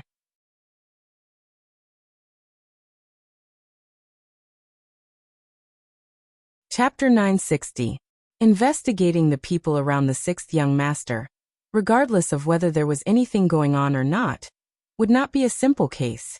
In fact, the political significance was greater than the practical significance. If the matter was not handled well, there would probably be people who would take the blame. This would be a kind of provocation to the sixth young master's authority. The sixth young master had contributed a lot to the Yang Xie faction's success today. It was an exaggeration to say that anyone could be missing from the entire force, but Yang Chendong could not be absent. Even now his words still made sense. If something happened to such a person, it would not take long for the entire Yang Xie faction to fall into internal strife. Knowing this, they still dared to investigate the people around the sixth young master. It was not that the anti-corruption department and the supervision department wanted to cause internal strife, but it was their duty. They even had a kind of worry. If they did not investigate the sixth young master, would it make the sixth young master think that they had no principles and were incompetent? Therefore, this matter had to be investigated. However, how to investigate and to what extent were the difficulties? Fortunately, Wu Wei had a good grasp of the situation. The sixth young master already knew everything. Now that the sixth young mistress had appeared to plead for mercy, a suitable excuse was placed in front of him. Of course, Wu Wei knew what to do. I see. Then I was too nosy. Showing an expression of sudden realization, Wu Wei cooperated with Luan Xiaoyu's acting very well.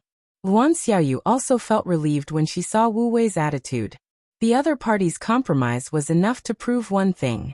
That was, the anti-corruption department did not have the intention to target Big Brother. They were just doing their job. Even so, what should be praised should be praised. That's right. This time, we've outsmarted ourselves. If I knew this would happen, I would have told the matter in advance. It wouldn't have been so troublesome. Of course, through this matter, it can be seen that the anti-corruption department and the supervision department's performance is very satisfactory. I believe that the sixth young master will also know. Luan Xiaoyu said with a smile. This was tantamount to settling the matter. The matter of the servant Yang Lu ended just like that. Your performance has been praised by the sixth young master. As for what to do next, it was none of other people's business. Wu Wei knew that the conversation had come to an end at this point.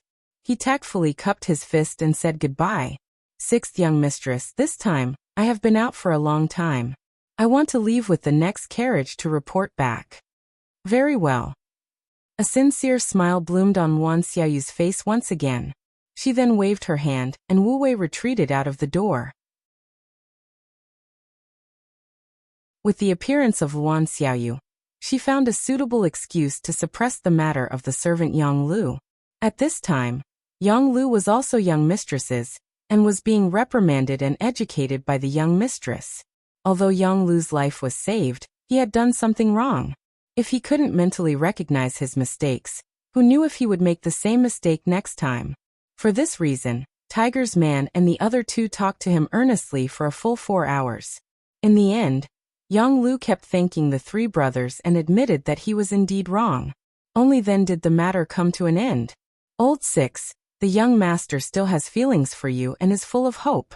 However, you have done something wrong, so this time when you go to the southern Ming kingdom, you should perform well. They've sent assassins to deal with young master several times. This time, you can go and investigate these things properly. With third brother, the director of the security bureau, you can rest assured and do what you want. Hu Meng acted like a big brother and said in a lecturing tone, "Yes, thank you Tiger's man for your concern. I know what to do." Yang Lu's face still had the joy of surviving a disaster. Yang Lu was safe and was only punished to work in the southern Ming kingdom. This was already a good result. At the very least, Hu Meng, Yang Er, and Yang Si were very satisfied. However, they had neglected one thing, and that was that it was easier to change mountains and rivers than to change a person's nature. No matter what, Yang Lu used to be an independent figure. Since coming to the first city for 2 years, no matter where he was the one teaching others a lesson. This made him accustomed to being high and mighty. This time he was taught a lesson by others, even if it was his 3 brothers. However, it was impossible to say that he was not angry at all. Yang Lu, who was angry, returned to his courtyard and saw the loyal butler, Yang Ying. After seeing that his master was safe and sound, he knelt on the ground and said excitedly, "Master, you're back. Are you okay?" "Kind of. However, I can't stay here anymore. The young master arranged for me to go to the southern Ming kingdom to collect intelligence," Yang Lu said with a hint of unhappiness in his tone. "Go to the southern Ming kingdom? Why? That's the enemy's rear and it's dangerous. Could it be that the 6th young master wants to use this opportunity to punish you? By the way, master, did the 6th young master tell you this?" Yang Ying was nearly 50 years old, so he naturally had more thoughts when he encountered things. "No. From the beginning to the end, young master has never seen me." Yang Lu shook his head sadly when he said this. Although he was a little afraid of seeing the young master, he still wanted to see him, even if it was just to scold him to vent his anger. "No wonder he hasn't seen you. It seems that the 6th young master really wants to abandon you this time." Yang Ying seemed to be emotional, but there was more or less a hidden meaning in his words. However, no one knew that Yang Ying, who had been following Yang Lu in the capital of Baiming, was actually a spy for Baiming, directly under the command of Chief Eunuch Ji Ning. No one knew of this relationship except the 2 of them. If there was a problem, he would report it directly and would not let anyone else know. This made it so that not even the security bureau could discover Yang Ying's identity. He had been lurking at Yang Lu's side precisely, so that he could one day instigate a rebellion and use him. In order to achieve this goal, Yang Ying had gone to great lengths to not show any signs of abnormality, so Yang Lu had never been on guard against him. One could even say that Yang Lu's greed had become a habit under Yang Ying's influence. If Yang Lu had always been at the peak of his life, Yang Ying's persuasion would have been pointless, and he might even have exposed his own identity. But now, Yang Lu had fallen to the lowest point of his life, and Yang Ying knew that his chance had appeared. As long as he put his mind to it, instigating a rebellion was just a matter of time. "What abandon? Don't speak nonsense." Yang Lu's eyes suddenly widened, and then he hurriedly looked around. When he was sure that no one was paying attention to him, he breathed a sigh of relief. Then a trace of unhappiness appeared on his face as he said, "All right, pack up. We're leaving for the southern Ming Empire." "Yes, master." Yang Ying nodded in agreement, and led a group of servants to make preparations. Without anyone else, Yang Lu's eyes were not as calm as they appeared. Yang Ying's words were still echoing in his ears, and he could not help but wonder if the young master had really given up on him. 1455 AD. For the Yangxia faction, it was a relatively peaceful year. They rapidly developed their economy, distributed farmland, established businesses, and built factories and schools within their sphere of influence. They were responsible for reforming the hearts of the people, and laying down a foundation. Everything was in preparation for the next campaign. In contrast, Baiming and the Southern Ming Empire, which had been quiet for 6 years, were extremely busy. The Southern Ming Emperor, Zhu Qizhen, was busy attacking the self-proclaimed Little Southern Ming Emperor, Zhu Huichen's faction with Yunan's Xiping Wang. They had already achieved some results, and had established a certain advantage on the battlefield. Baiming's substitute emperor, Zhu Qiyu, sent out 2 armies of 400,000 to attack the Wala Yeshen's faction. They had also achieved some progress, especially the Xian Mansion's army, Shi Wanshan's faction. From Tulu City, they went all the way down to the Yellow River. Using the advantage of guns and cannons, they took down Jingzhou. They killed more than 5,000 enemies and captured close to 10,000 enemies. Shi Wanshan's achievement had stimulated the Datong army's Yang Hong. Similarly, in order to gain merit, he also led his army into Hetao, wanting to have a decisive battle with the Wala leader, Yes Hen. They crossed the Helan Mountains and surrounded disordered Well City, preparing to use this method to lure the Wala's main force out. The plan was very good, and they had indeed surrounded disordered Well City. When the news reached Baiming's capital, the substitute emperor, Zhu Qiyu, was extremely excited. In his view, as long as he could defeat the Wala's Yes Hen, it would be enough to prove that he was stronger than his brother. This was because Yingzong had lost to Yes Hen in the Tumu fortress. If not for the Duke of Loyalty's timely intervention, he might not have survived. Thinking about the Duke of Loyalty, Zhu Qiyu could not help but feel angry. This Yang Qindong, who had the title of Duke of Great Ming, was actually a person with the ambition of a wolf. Sooner or later, he would become a huge problem for him. Although both sides were cooperating now, it was only because of the situation. He had already thought it through. Once he defeated Yes Hen and conquered Southern Ming, it would be time for him to make a move on the Duke of Loyalty. He believed that under the power of the entire country, the Duke of Loyalty, who only occupied some remote territories, would not be his opponent. Looking ahead, in order to commend the contributions of Shi Wanshan and Yang Hong, he took out 200,000 taels of silver from the already stretched state treasury to reward the 3 armies. He wanted to use the silver to motivate his soldiers, so that they would be more courageous in future battles. Zhu Qiyu's idea was good, but he underestimated the greed of his subordinates. Whether it was the landowning households or the eunuch households, especially the latter, they did not have many relatives in the world. In their eyes, all kinship and feelings were not reliable, only money was real. Once the 200,000 taels of silver were taken out, more than half of it was quickly divided among them. After being exploited layer by layer, when it reached the hands of Yang Hong and Shi Wanshan, the 100,000 taels was reduced to 10,000 taels.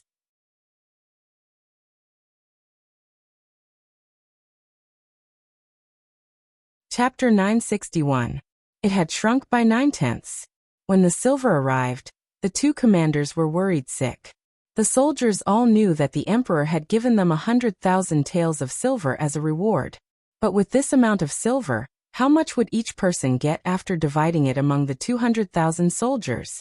It was better not to divide this amount of money, but if they did not divide it, it would affect the morale of the soldiers. What should they do? When they heard that the silver had already arrived, many generals and soldiers who had made outstanding contributions revealed looks of eagerness. Helpless, the 2 commanders could only take out 10,000 taels of silver to reward those who had made outstanding contributions. However, many more people did not receive a single tael of silver. This caused many generals and soldiers to begin to complain, and the morale of the army began to fluctuate because of this. It was also at this time that Yeshen's counterattack arrived. First, outside disorderly Well City in the Hetao region, 200,000 cavalry suddenly appeared. The momentum was so great that when the news reached the ears of Yang Hong, he had a face of disbelief. How can this be? Yes Hen only has so many soldiers. How can there be so many enemies appearing all of a sudden? This is definitely not possible. The roar was still ringing out in the tent when the scout general, who had made the report, was already half kneeling on the ground. Commander, it's not only the Wala cavalry that's coming, but also the cavalry of the Ili tribe, present-day Torpon. We've already merged with them. Right now their vanguard is about to make contact with our vanguard. Commander, please make a decision quickly. When he heard that Ely Division had also sent out their troops, Yang Hong fell back into his chair with a put-ong sound. The situation was completely out of his expectations. Originally, he had many soldiers and generals. But now, everything had turned around. He had become the one at a disadvantage. In addition, when they were dividing the silver, many of the soldiers were still dissatisfied. With such morale, how could they fight against the enemy? Retreat to Helan Mountain and wait for reinforcements at Ningxia Garrison. Yang Hong knew that time did not wait for anyone. He quickly gave the order. Retreating without meeting the enemy was because they did not have a proper plan. This caused the formation of the 200,000 Ming army to be messed up. Using this opportunity, the Walla and Ely Division launched a frenzied attack. The Walla army that was surrounded in disorderly Well City also took the opportunity to kill their way out. Under the pincer attack, the Baiming army was defeated. More than 10,000 men died, 40,000 were captured, and many escaped. Even the 100 red coat cannons were lost. Only 10,000 men from the firearm unit retreated. When Yang Hong brought his army back to Ningxia Garrison, the 200,000 men, only. This tragic situation made Yang Hong feel like vomiting blood. But the situation made him bite the bullet and ask for reinforcements from Baiming. Yang Hong in Hatao land was defeated. Yes Hen was busy cleaning up the battlefield. While catching the deserters and settling the prisoners, he also ordered General Kun Sa to lead 30,000 men towards Lang Mountain.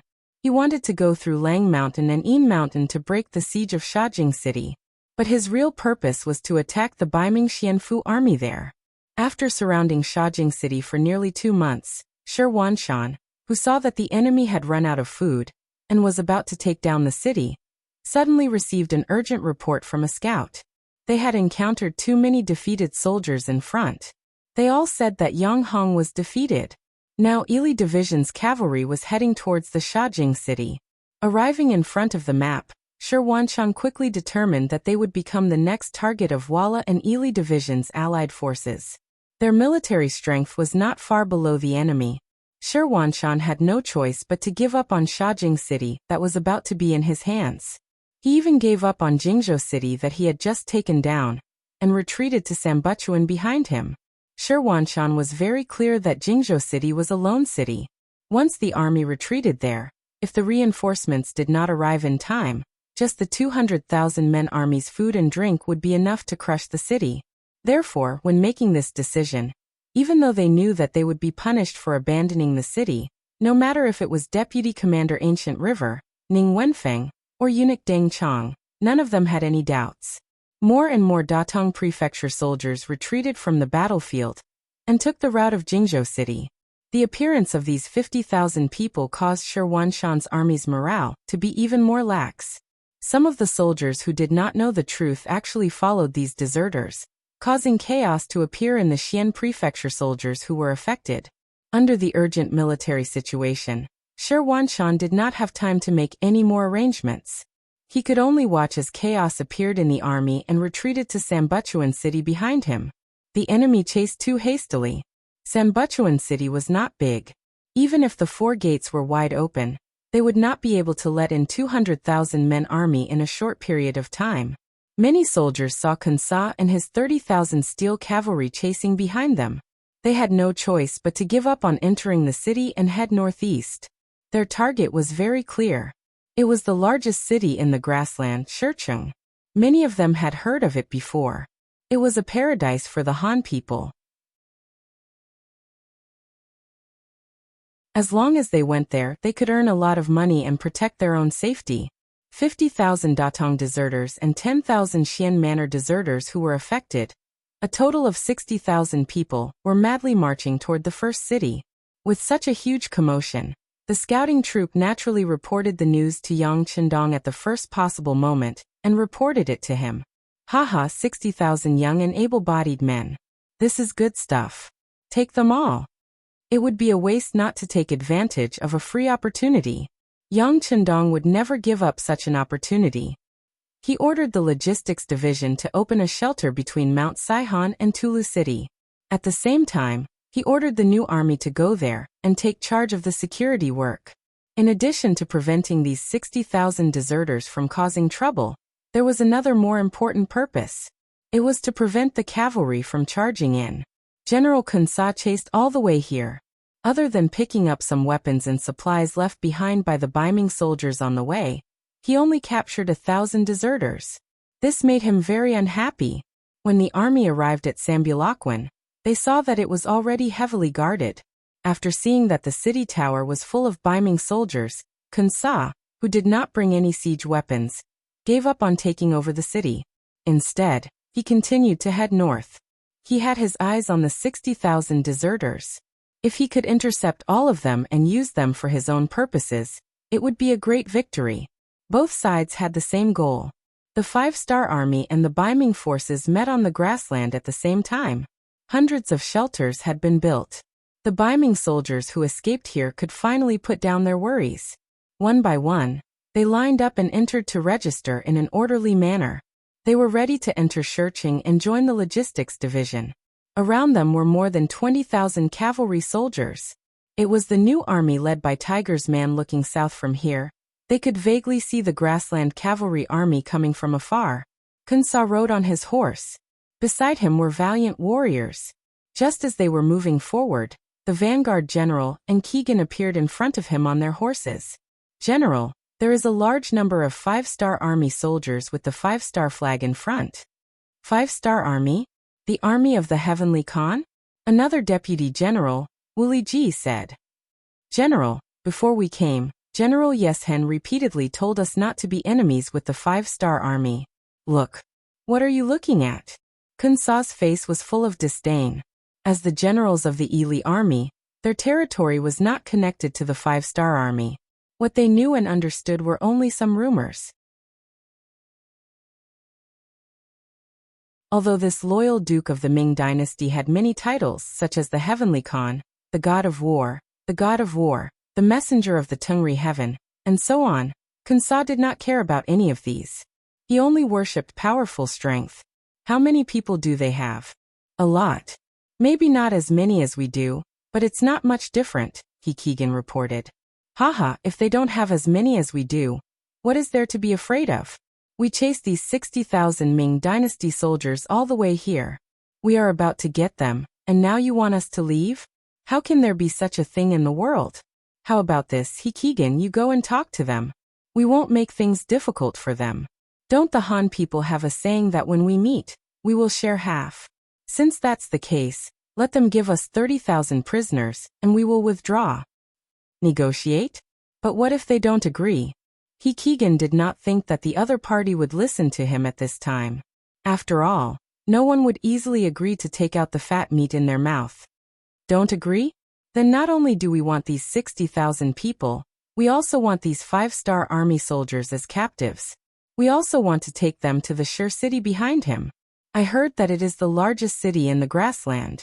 I really want to see it, Kun Sa said heroically. In the past, the Tatar tribe was suppressed by the great Khan of Tuachuo-Buhua, so it was difficult for the Ili army to get their hands on this place. However, it was different now. Tuachuo-Buhua was dead, and the Tatar forces had fallen apart. They also had a relationship with Yeshen. Now there was no one who could suppress them. What was there to be afraid of? Furthermore, people had always said that the Han people were a bunch of herbivores. They valued Confucianism, which was the principle of being a person. It was said that the high officials in the imperial court were all led by these people. On the other hand, the military officers had a lower status. What was so scary about such a race and power? Perhaps as soon as his cavalry charged, these people would be frightened and flee in all directions, just like those Ming soldiers outside disorderly Well City. Didn't they flee when they saw them coming? Kun Sa treated the 5-star army as the Ming army. This was his biggest mistake. After receiving the order, Keegan turned around and returned to the front of the army. Then he led 50 cavalrymen and went straight to the camp of the new army. 3 miles in front of the camp, they were surrounded by hundreds of cavalrymen of the reconnaissance group. The commander, Dingshan, rode on a maroon horse and appeared in front of He Keegan at a steady pace, blocking the cavalryman's path.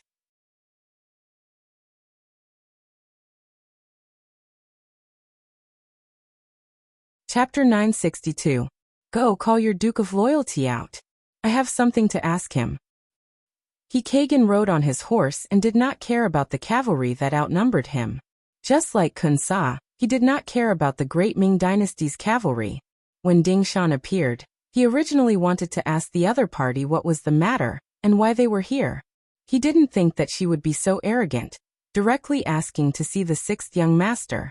She even had such an arrogant look on her face. His anger immediately flared up. Who was the sixth young master? In the hearts of the soldiers, he was like a god. In the eyes of some people, he was like a second parent. In the military camp, when you were angry or drunk, you could scold anyone. Even if you achieved outstanding military service, you could point at your superior and scold him for a while. At most, you could just apologize after sobering up, and everyone would still be good brothers and comrades. However, no matter what, no one dared to speak ill of the sixth young master. This was because they would be ostracized and criticized by everyone else. In the best case, they would immediately be discharged from active service. In the worst case, they would be punished or even beheaded in public. With such a noble authority, the person who came dared to ask to see him, and even acted as if it was only natural. There was no smile on Dingshan's face. It was as if he did not understand. He asked again, "You want to see the Duke of Loyalty?" "That's right." He Keegan nodded, still with his nose in the air. "Okay, then I'll take you to see him." Dingshan nodded. Although it was said that envoys were not killed when two armies fought, these people actually looked down on the sixth young master. This was equivalent to insulting all the soldiers of the 5-star army. This was a threshold that could not be crossed. When he heard that Dingshan would take him to see the Duke of Loyalty, He Keegan immediately calmed down. He knew that as long as he showed his ruthless side, these Han cavalry would not dare to disobey. Well, the facts proved his conjecture. However, he did not know that his guess was not even half correct. Because in the next second, Dingshan taught him how to be a person. He raised his right hand up high, and then brought it down abruptly. "Tie them all up," he said. Even though some of the cavalrymen were prepared to resist, their resistance was futile in the face of the scouts who outnumbered them by several times. In Yang Xie's army, the strongest was naturally the Lung Feng, followed by the cavalry. The 1st Cavalry Division was even more powerful than the Cold Vanguard. In fact, when they weren't involved in sieges, they were even more powerful than the Cold Vanguard. However, there was another force that was also very strong, and that was the reconnaissance force. Being able to become a scout, especially a qualified cavalry scout, meant that they were 1 in 100. Whether it was their skills, horsemanship, or adaptability, they were all outstanding warriors. When such a group of people formed into a large scale, one could imagine how powerful such an army would be. Perhaps they were not as good as the world's #1 cavalry division, but they were definitely not too far off. Asking them to deal with the ordinary cavalry of Ely could only be described as using a butcher's knife to kill a chicken. He Keegan was the most pitiful.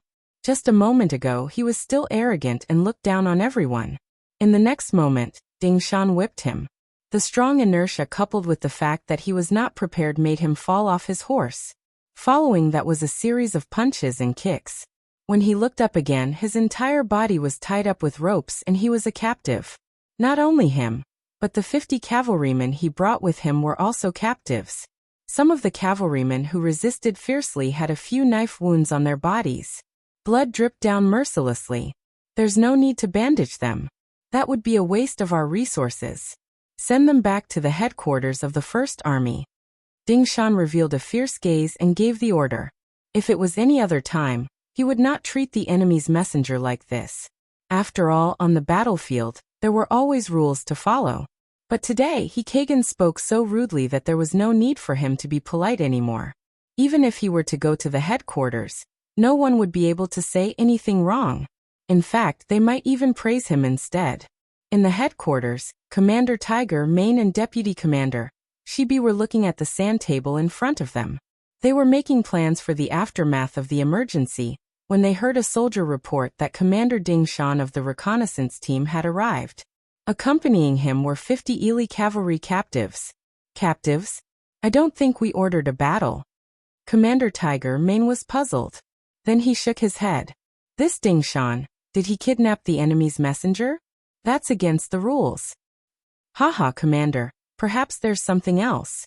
Let's talk about it when we meet them. Vice Commander Shibi also smiled. Based on his understanding of Ding Shan, this person was a smooth and slick character who rarely acted impulsively. But then again, an impulsive person would never become the commander of the reconnaissance team. Then let's call them in. Tiger Mane thought about it and decided to meet with Ding Shan first. Soon Ding Shan entered the tent, carrying He Kagan, who was tied up tightly behind his back. As soon as he came in, he threw him to the ground, causing him to fall flat on his face. Then he saluted Hu Mang and Shibi. Commander, Deputy Commander, this person wanted to negotiate with us, but he spoke rudely. I brought him here. What's going on? Tiger Mane's face darkened. After all, they were messengers. If there was no good reason to treat them like this, it would be unreasonable. It's like this. Ding Shan knew that he had to explain the situation clearly. Otherwise, he would be in the wrong. Therefore, he repeated what he had said to Keegan. As soon as Ding Shan finished speaking, a large foot suddenly kicked over, leaving a mark on He Kagan's face. Blood flowed out from the corner of his mouth. Perhaps it was because he used too much force, even his snot and saliva flowed out. Needless to say, it was Tiger Mane who kicked He Kagan. How dare he disrespect the young master? Just based on this, it would not be too much to kill him. Clang! Another kick was sent out. This time, it was Shibi who did it. After being used by Yang Chendong for so long, he had always wanted to repay him. But now someone dared to look down on the sixth young master. Based on this, if he did not kick He Kagan, he would not be able to vent his anger. He Kagan, who had been brought into the tent, thought that he had found a place to seek justice. However, he did not expect to be kicked twice in a row. The kicks were not light either. He could feel the pain on his face, but because his mouth was gagged, he could not say anything. Deputy Commander, I don't think there's any need to hesitate. Let's just attack. Tiger Mane said as if he had not vented his anger after kicking He Kagan. I think so. And once we attack, we must injure them severely. This person should be of some use. Shibi looked at He Kagan, who was lying on the ground with a face full of grievances. His eyes revealed a terrifying smile. He Kagan was unlucky. He had only said one disrespectful sentence, and he was ruthlessly beaten up. What made him even more confused was that when the three Han people looked at him, they all revealed expressions of interest. Because he didn't understand Chinese, he couldn't understand what they were thinking and what they were talking about. He could only feel that there was a deeper meaning in their gazes, and he couldn't help but feel his chrysanthemum tighten. He Kagan thought too much. No one was interested in him. They were only interested in his identity and had nothing to do with his body. Then he was brought out of the tent and his nose was cut. In the 5-Star Army's military rules, this was no different from a dead person. He thought that this was a punishment from the enemy and that he was destined to die. But once again, things went beyond He Kagan's expectations. He was let go just like that. Along with him were 50 cavalrymen. But 3 of them had already become corpses due to excessive bleeding. Their horses and sabers were returned to them. Then they were let go just like that. As if to humiliate him, He Kagan was forced to walk around the new army camp, so that every soldier could see his miserable state. Knowing that he was being humiliated, He Kagan's eyes were filled with tears but his gaze was resolute. This was because he was using this method to observe the 5-Star Army's camp. Needless to say, he gained quite a lot. For example, he saw many soldiers eating and drinking together. Some even fell asleep in the open space of the camp. But in the face of all this, no one cared. Just you wait. With such lax military discipline, you will not be a match for our 30,000 cavalrymen. I will definitely take revenge for this humiliation. He Kagan thought hatefully in his heart. After a round of running around the barracks, It was already afternoon. He and Keegan were released. Once he was a mile away from the 5-Star Army's reconnaissance team, Keegan spurred his horse and rushed back to his own camp. There was only one thing left in his heart: revenge. In the Ely camp, Kunsa was waiting for news. When he arrived, he saw Keegan with blood on his face.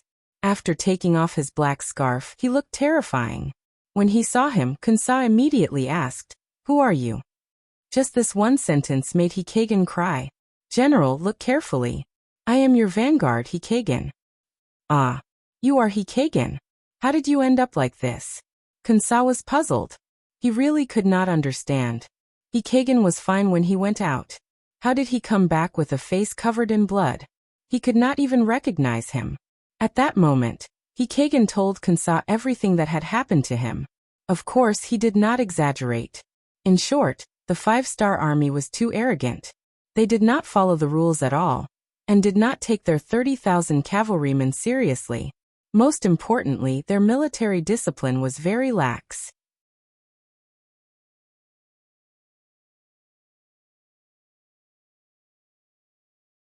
Chapter 963. Lack of discipline? How do you know that? Kunsa caught the main point. They wanted to humiliate me. After cutting off my nose, they walked around the camp. What they didn't know was that I saw their true colors. Oh, some of the soldiers were eating and drinking. Some of them were sleeping in broad daylight. They didn't look like an army that was good at war. "General, as long as you give me 5,000 cavalrymen, I will be able to break their morale with a single charge. I will be able to defeat them and make them flee in all directions." Keegan said confidently. Good. Kunsa laughed when he finally heard some useful information. He had never believed that the Han cavalry would be so powerful. In his eyes, the reason why they said that was because they did not want him to be the first one to gain merit. That was why they said that, to scare him. Now that Keegan saw it with his own eyes, he believed in his own judgment even more. The sky was getting dark, and it was just past the 15th day of the month. The moon was bright, and he had the idea of sneaking into the camp. "I order." Kunsa's confident voice came from the tent. In the camp of the new army, Tiger's Man and Shibi had come up with 2 battle plans. They gathered all the officers above the regimental level and announced their orders. Finally, there was a big battle to fight. All the officers were very excited. It had been 2 years since they eliminated Fan Yuhai and unified the Mongolian tribes in the north of the Gobi Desert. During this period of time, they had been constantly training their troops and were itching for a fight. Now that they finally had a chance to show off their skills, none of them wanted to give it up. Everyone took the initiative to be the main attacker. 30,000 cavalrymen. There's no need to fight. Everyone will have meat to eat. But I'll say this first. If anyone dares to retreat during a battle, they'll only be fit to be the reserve team the next time there's a mission. Tiger's Man glanced at every officer in the meeting. There was a warning and reminder in his eyes. "Don't worry, Commander. This is our new army's chance to shine again. We won't let you down." "That's right. If our light cavalry regiment dropped the chain and let them escape, then you can take my head as the regiment commander. If I can't break through the enemy's battle formation in the first charge, I don't want my head anymore." All the officers spoke one by one, made their stand, and even made military orders. Tiger's Mane nodded excitedly. "All right, I'll remember what you've said. Please remember that military law is merciless. If there's a problem, you'll have to be prepared to be punished by military law." Tiger's Mane couldn't be blamed for being so careful. There hadn't been any major battles in the past 2 years, and many of the new soldiers in the army hadn't really seen blood. Although the training had been targeted, a real battlefield and a drill were 2 completely different things. Any underestimation of the enemy could cause irreparable losses. In order to eliminate the enemy, she and the military staff made a total of 2 plans. The first plan was that if the enemy attacked the camp at night, they would beat them at their own game. The second plan was that if the enemy didn't attack the camp, they would charge at dawn. That was when the enemy's defense was at its weakest. The night came as expected. The moon hung high in the sky, shining down on the grassland. It allowed Ely to see the army clearly from afar. At the same time, Their movements were perfectly captured by the scouts. They're here, they're here. They're really moving out. After the scouts reported the news to the military, Tiger's man rubbed his hands in excitement. However, when he heard that the enemy only had 5,000 cavalry, he couldn't help but reveal a disappointed expression. They only sent so few troops? It's not enough. Haha, Commander, don't worry. They're obviously looking down on us. Since that's the case, we just need to advance to the second plan. She seemed to have understood the thoughts of his opponent. He must have let Keegan slip around during the day to show his weakness. Since that was the case, he would let them know the consequences of trusting his own eyes. Yes, that's right. Tiger's man nodded heavily. He then looked at the messenger and said, "Order the direct troops to stay behind and attack the enemy. The Tatar division will flank the enemy from the left flank.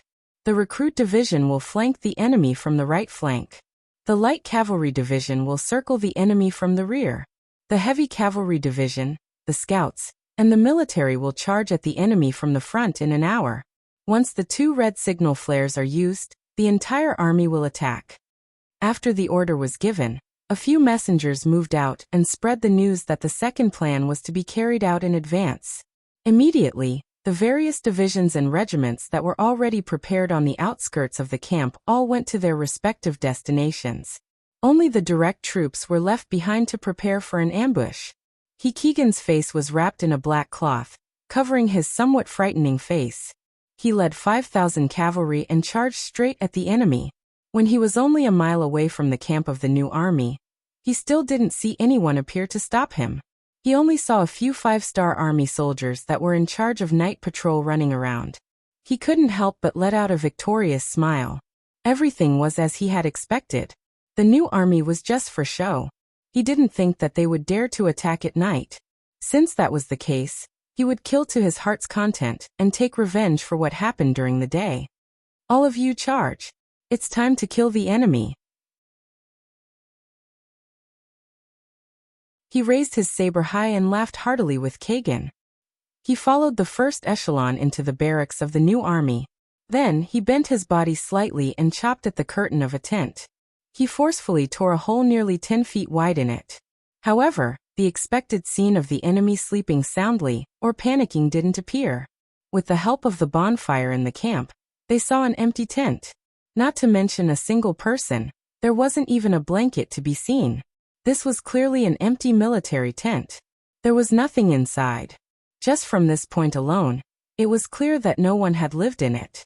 One of the tents was empty. Kagan had a bad feeling about this, but he still continued to cut down a few more tents. Reality told him that there were no opponents in any of the tents, nor were there any items. At this moment, no matter how stupid he was, he knew that this was an empty tent. In other words, he had been tricked. Not good, this is the enemy's trap. Retreat. Seeing that his hopes were dashed, Keegan felt a chill run down his spine. Keegan shouted for the army to retreat. Even if they wanted to retreat now, it was clearly too late. Because right at this moment, countless cavalry suddenly appeared in the darkness around the large tent, each of them holding fiery bows. Under the loud shout of Commander Dengyu, round after round of fire arrows flew through the air, landing in the midst of the 5,000 cavalry under the command of the Ely army. The flaming arrows were like meteors streaking across the sky, landing on the cavalrymen. One by one, the soldiers screamed, howled, fell off their horses, rolled on the ground, or galloped away aimlessly, knocking down their comrades one after another. Under the rain of fire arrows, the 5,000 cavalrymen's formation was thrown into chaos, drowning out Keegan's order to retreat. All units charge. Dengyu pulled out his saber after firing 3 arrows in a row. With a loud shout, he led the charge towards the surrounded cavalrymen. What followed was the sound of thousands of horses galloping from each camp. One side came prepared, while the other side was panicking. One side had high morale, while the other side had no will to fight. This was not a fair battle to begin with. After a few charges, the 5,000 cavalrymen of the Ely army were either dead or injured. The outcome was decided. In the main camp of the Ely army, one could vaguely see the flames of the new army camp a few miles away. Vice General Wu Liji smiled as he reported the good news to General Kun Sa. General, it seems like Keegan has succeeded. Haha, I've already said that the Han cavalrymen are nothing to be afraid of. Kun Sa laughed as if everything was within his expectations. General, should we do something too? Why don't I bring a group of cavalrymen to support them? After all, there are more than 20,000 enemies. Even if it's to capture prisoners, we'll need help. Wu Liji took the opportunity to say. Obviously, he did not want to see Keegan take all the glory and steal all the credit. Kun Sa knew what he was thinking. With 5,000 cavalrymen, capturing several times the number of enemies would not be difficult. However, as a general, he had to learn to be fair. Otherwise, he would not be able to convince his subordinates. Kun Sa nodded and said, "All right, I'm a little worried about Keegan. How about this? I'll give you 5,000 cavalrymen. Go and help them." "Thank you, General." Wu Liji placed his right hand on his left chest and bowed. He then turned and strode away. Kun Sa, on the other hand, was humming a tune that only he could understand. He had a contented look on his face. At this time, he could not help but fantasize about his bright future after this meritorious deed. He thought about how Yes Hen had said more than once that the 5-star army was not to be trifled with. However, this time, he had used his actions to give the other party a slap in the face. He wanted to see what else this person had to say this time. Kun Sa, who was overjoyed, said something that made people smile. "If you don't fight, you won't know that our Ili army's cavalrymen are so powerful." Kun Sa's beautiful dream did not last long. After a quarter of an hour, Wu Liji suddenly returned from the tent. "What's wrong? You haven't set off yet?" Kun Sa was somewhat displeased that he had taken a quarter of an hour to prepare. With this kind of speed, he still wants to take the credit? "General, something bad has happened. Something bad has happened. As soon as I led the army out, we ran into the main force of the 5-star army. Each of them was armed with a 3-meter-long saber, and was covered in heavy armor. We were no match for them and lost." Wu Liji's face was filled with anxiety and guilt.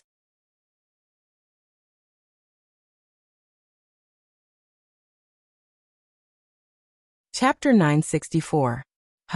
What did you say? Kun Sa slammed the wooden table in front of him, his face full of anger. What the hell is going on? How can there be the 5-star army in front of us? Weren't they heavily injured by General Keegan? "I don't know." Wu Liji shook his head. This time he was not lying. He really did not know anything. As soon as the army came out, they bumped into the new army of heavy cavalry. Their equipment and combat power were not as good as the enemy's, so they were defeated in just one confrontation. How could they figure out what happened? Fortunately, Wu Liji did not need to explain anything. Scouts poured into the tent one by one. "General, we found enemies on the left side of the army." "General, we found enemies on the right side of the army." "General, we found enemies on the right side of the army." What's going on? Where did so many enemies come from? Can anyone explain to me? With a face full of anger, Kun Sa slammed the wooden table in front of him several times. The wooden table was on the verge of collapse, as if it would collapse at any time. Following this shout, the tent was so silent that even a pin drop could be heard. Obviously, no one knew how to answer this question. This result was completely different from what they had expected, and it made them unable to think for a while. But the truth would answer everything. A flaming arrow suddenly shot into the main tent, and the flames rose. Soon, the tent was burned to a crisp, and the temperature in the main tent rose. Wu Liji also shouted, "Not good, the 5-star army is coming. General, quickly give the order to retreat." "Retreat?" Yes, retreat." After a moment of shock, Kun Sa gave the order to retreat. At this moment, he did not have time to think about why there were so many 5-star army in his camp. Now he only thought about how to escape and save his life. 2 red signal flares were fired into the sky. Originally, only the 5-star army had entered the barracks. However, not long after, the 5-star army appeared from all directions. They held fire arrows and set fire to the barracks one after another, causing the horses to whine incessantly. Many of the cavalrymen in the Ili army couldn't even get on their horses. They were either shot to death, burned to death, killed, or captured. Fortunately, it was nighttime. Kun Sa and Wuli Ji led 5,000 cavalrymen and charged in one direction. Eventually, they managed to force their way out. After losing 2,000 cavalrymen, they managed to break through the encirclement of the light cavalry regiment. The light cavalry regiment had always been known for their speed. Frontal clashes on the battlefield were not their forte. In the end, Commander Ma Xiangshan could only watch the enemy retreat and sigh loudly. The massacre in the barracks was still ongoing. The results of the new army's training in the past 2 years were proven on the battlefield. The soldiers raised their sabers, waved their arms, and demonstrated what they had learned in their daily training. They treated the living enemy cavalrymen in front of them as scarecrows on the training ground, repeatedly cutting them down. These new soldiers who had joined the battlefield in the past 2 years were already qualified in terms of organization, discipline, and individual qualities. Now they only lacked actual combat experience to kill the enemy and see more blood. Tonight's battle made up for their shortcomings and gave them the opportunity to grow into qualified and even excellent soldiers. The battle lasted until noon the next day, and the Ili army was completely defeated. In this battle, they killed more than 6,000 enemies and captured more than 20,000 enemies.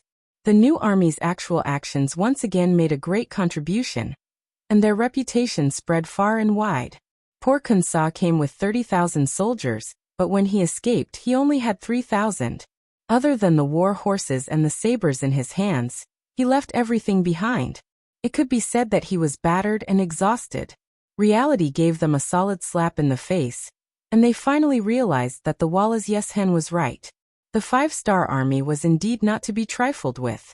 Kun Sa led 3,000 cavalrymen and retreated like crazy. They retreated to Shajing City, which was 300 miles away. There they met the Walla army, who had already occupied the city. Only then did they feel relieved. When they completely relaxed, Kun Sa's anger rose again. This time, although he was defeated by the 5-star army, he was defeated by the enemy's conspiracy. The two sides did not fight face to face, and this made him very unconvinced. Therefore, after a good night's rest, he went to see the Wara leader Yeshen in Shajing City, and expressed his intention to join the 5-star army in World War II. Compared to 6 years ago, Yeshen had become a lot more mature, especially after Tuachuo Buhua was killed by him. The aura of a superior was even stronger. In the courtyard of the former Shajing City government office, Yeshen met with Kun Sa. When he heard that Kun Sa wanted to send troops to inflict heavy losses on the 5-star army and avenge more than 20,000 of his soldiers, he did not refuse. Instead, he asked politely, "How many cavalrymen does General Kun Sa have now?" 3,000, but they are all elites, Kun Sa answered without hesitation. Oh, only 3,000 cavalrymen? I thought General Kun Sa had 300,000 cavalrymen. After chuckling coldly, he suddenly roared, "I don't care what kind of status you had in the past. Right now, you are nothing more than a small general with 3,000 cavalry.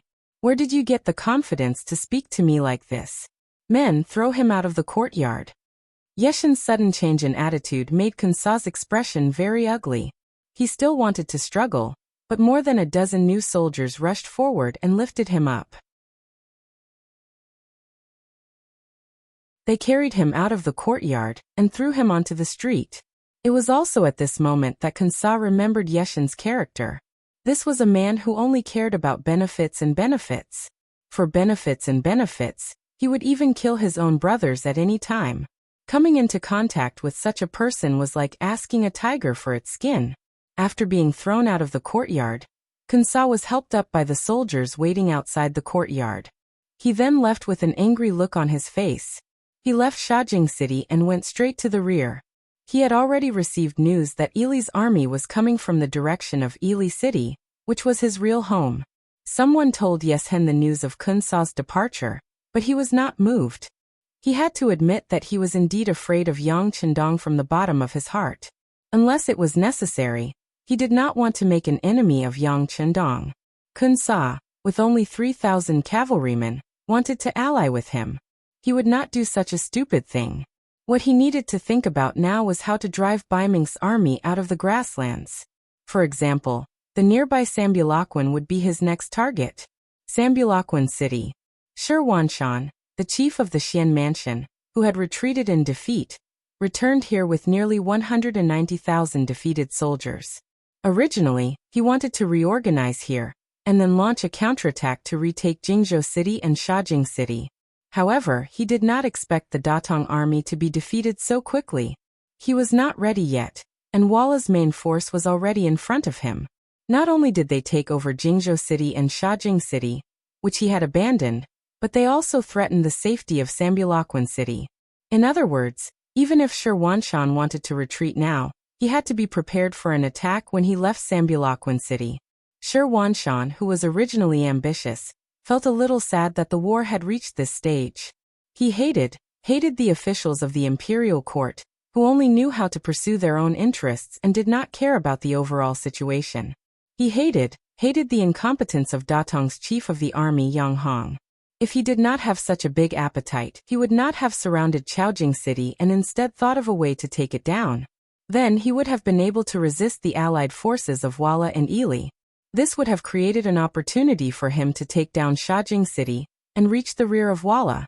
At that time, the opportunity for the decisive battle would have arrived. But now the defeated army had become a fact. How difficult would it be to find the same opportunity as before? Shi Wanshan seemed to be somewhat dispirited. The expressions of the two deputy commanders beside him, Gu He and Ning Wenfeng, were not much better.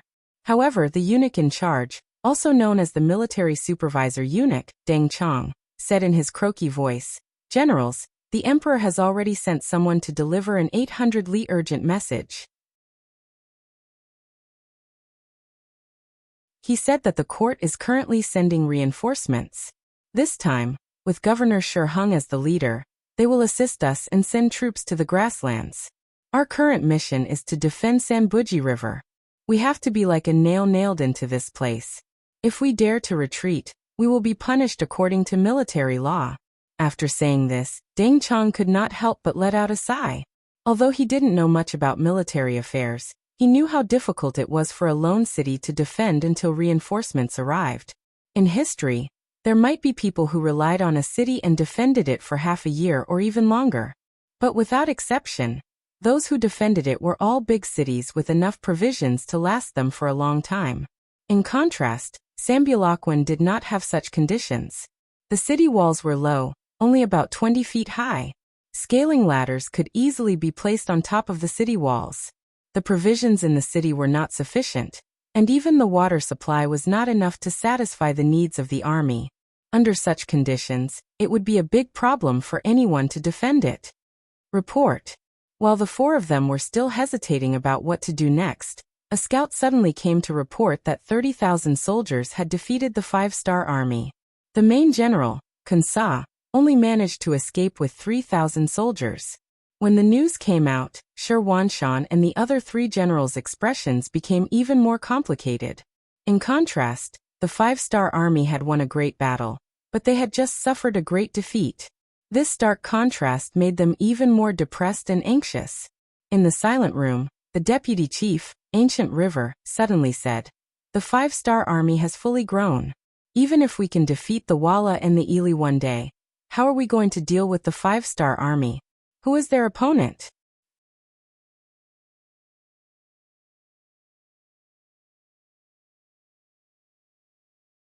Chapter 965.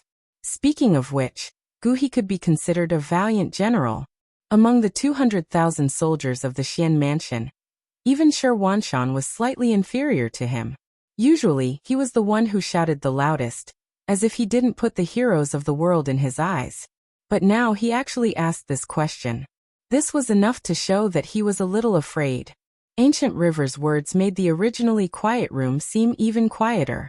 Shi Wanshan and Ning Wenfeng didn't say anything. They didn't know what to say, or how to answer this question. Only Deng Chong the eunuch suddenly said after a moment of silence, "General Ancient, what do you mean? Could it be that you're afraid?" As a eunuch, he only had one person to back him up, and that was the emperor. Anyone who disobeyed him would become his enemy. It was only because they were on good terms that Deng Chong normally didn't dare to say such things. If it was anyone else who dared to say such things, Deng Chong probably would have already called for soldiers to arrest them. I'm afraid? What a joke. On the battlefield, when have I not led the soldiers? I'm just talking about something we'll have to face sooner or later. Faced with Deng Chong's question, Ancient River naturally wouldn't back down. In the face of a great enemy, if there was any internal strife, the situation in the city would be even worse. As the commander, Sherwanshan finally opened his mouth and said, all right. These are just private words. They can't be taken seriously. We should think about how to deal with the current situation, and how to deal with the Walla cavalry. The emperor has already said that we can't lose Sambu Lachuan. Otherwise, we'll be punished by military law. Since it's like this, if you don't want to die, quickly come up with a plan. It's not easy to defend. Without enough provisions, the morale of the army will fall into chaos as time goes on. Ning Wenfeng, who was famous for being a wise man, shook his head.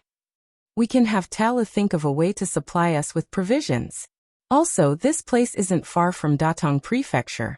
We can think of something from there. Deng Chong also suggested. After following Sherwanshan for so long, he wasn't a complete novice when it came to military matters. He more or less had some common sense. Datong Prefecture? Hearing this, Ning Wenfeng shook his head. Right now, their main force has retreated to the Ningxiao Guard. They must be scared out of their wits. It's impossible for them to support us. I fear that they don't even have the courage to open the city gates. As for Tulu City, we can order them, but once we leave, there aren't that many guards left there to begin with. It's already not bad for them to be able to defend the city. They will be able to hold on. Duke Zhongdan won't let anyone take Tulu and threaten the Han people. Sherwanshan interjected with certainty when this topic was brought up. This was also what he was not worried about. Perhaps the emperor had also seen this point. Otherwise, he would not have ordered them to defend Sambulakwan to the death. Instead, he would have ordered them to retreat to Tulu City.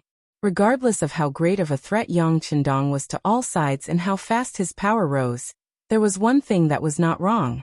He had taken care of the great Ming people, or rather the Han people. This situation was seen by everyone. Since this was the case, with his temper, there was no reason for him to allow Tulu City to be attacked. On this point, even Sherwanshan was full of admiration for him. When it came to Yang Qindong, Ancient River interjected. Hey, do you guys think we can have someone send a letter to the Duke of Loyalty and ask them to transport supplies for us? Others might be afraid of the Walla and Ili allied forces, but the 5-star army shouldn't be afraid. Is that okay? The 5-star army doesn't have many troops in Origin City. Do they have this kind of ability? Deng Chong also heard the interest and asked. Don't think about it. It's impossible. Ning Wenfeng refuted. Afraid that the two would not believe him, he then explained. Everyone is not stupid. We should be able to see the ambition of the Duke of Loyalty. In the future, there will be a day when we will become enemies. Since we are enemies, it would be good if they don't step on us when we are in dire straits. How can they support us? Besides, do we have money to pay them? If I remember correctly, the emperor still owes the Duke of Loyalty 11 million taels of silver. As Ning Wenfeng spoke, the expressions of Sherwanshan and the others constantly changed. Especially the eunuch Deng Chong, his expression was very unsightly. After all, his master owed the other party money and was not firm in his words. He was only a small chess piece in his master's eyes. What else could he say? The four of them sat for an entire afternoon and still couldn't come up with a better idea. In the end, Sherwanshan could only say, forget it. It's a blessing, not a curse. Let's just hand over the problem. Since the emperor wants us to guard here, there are some things that can be solved with help. Otherwise, we can't blame anyone if we can't defend the city. By the way, I have to trouble eunuch Deng with this matter. You know the situation in the city. The army can only eat for 20 days at most. After 20 days, I'm afraid the city will collapse. This eunuch knows. I will go back and write a secret report to the emperor. Deng Chong said seriously. This was no longer a matter of whether or not he could complete the task. It was related to his own life. He couldn't help but take it seriously. First City Young Mansion. The new army had won another great battle, killing and capturing nearly 30,000 enemies. The news of victory was sent to Yang Chendong. He just glanced at it and put it aside. This was within his expectations. If the new army couldn't defeat the enemy, then it wouldn't be called the new army. Ili underestimated the enemy, so it was only a matter of time before they were defeated. He wasn't worried. What he needed to consider now was the changing situation in front of him, and what he needed to do. For example, what kind of changes would happen to the situation on the battlefield? Yang Chendong was a person who liked to take 3 steps at a time. This time, the sudden appearance of Ili's cavalry was beyond his expectation. It was also not within his plan. However, since they had appeared, of course, he wouldn't be polite. That was why he ordered the new army to attack. Facts proved that they won this battle without any suspense. However, this didn't mean that there was no problem. On the contrary, what Ili would do next was a problem that he needed to consider. Only by estimating all the possibilities and making preparations could they ensure that the 5-star army would be able to face everything safely during the mission. All along, Yang Chendong had been doing this. Every battle under his command didn't seem to require much effort or danger. However, this was the result of his careful calculations and strategies. Otherwise, even if he had weapons that were a few hundred years ahead of this era, he wouldn't be able to achieve such great results in such a short time. Then the problem appeared. What would Ili do next? Would he choose to swallow this loss silently, or send out a large number of troops for revenge? For years ago, he left Baiming's capital in the name of returning to his hometown to pay respects to his ancestors. He left to help the Southern Ming Empire deal with the Yellow Bandits. Since then, he had started his own journey. The only difference was that the farmers earned grain, the merchants earned money, and the politicians earned reputation. What he earned was merely a country. To build a country, it wasn't as simple as fighting and killing. Wasn't there an old saying that went, "It's easy to conquer the world, but hard to defend the world"? How to manage these territories well, and use them well was the time to show one's true ability. Fortunately, with the experience of the later generations and some of the goods in the warehouse, he was able to create a lot of value. With money, it was easy to do things, and the territory he conquered was stable. But after all, his foundation was too weak, so the local management couldn't keep up with the pace of his expansion.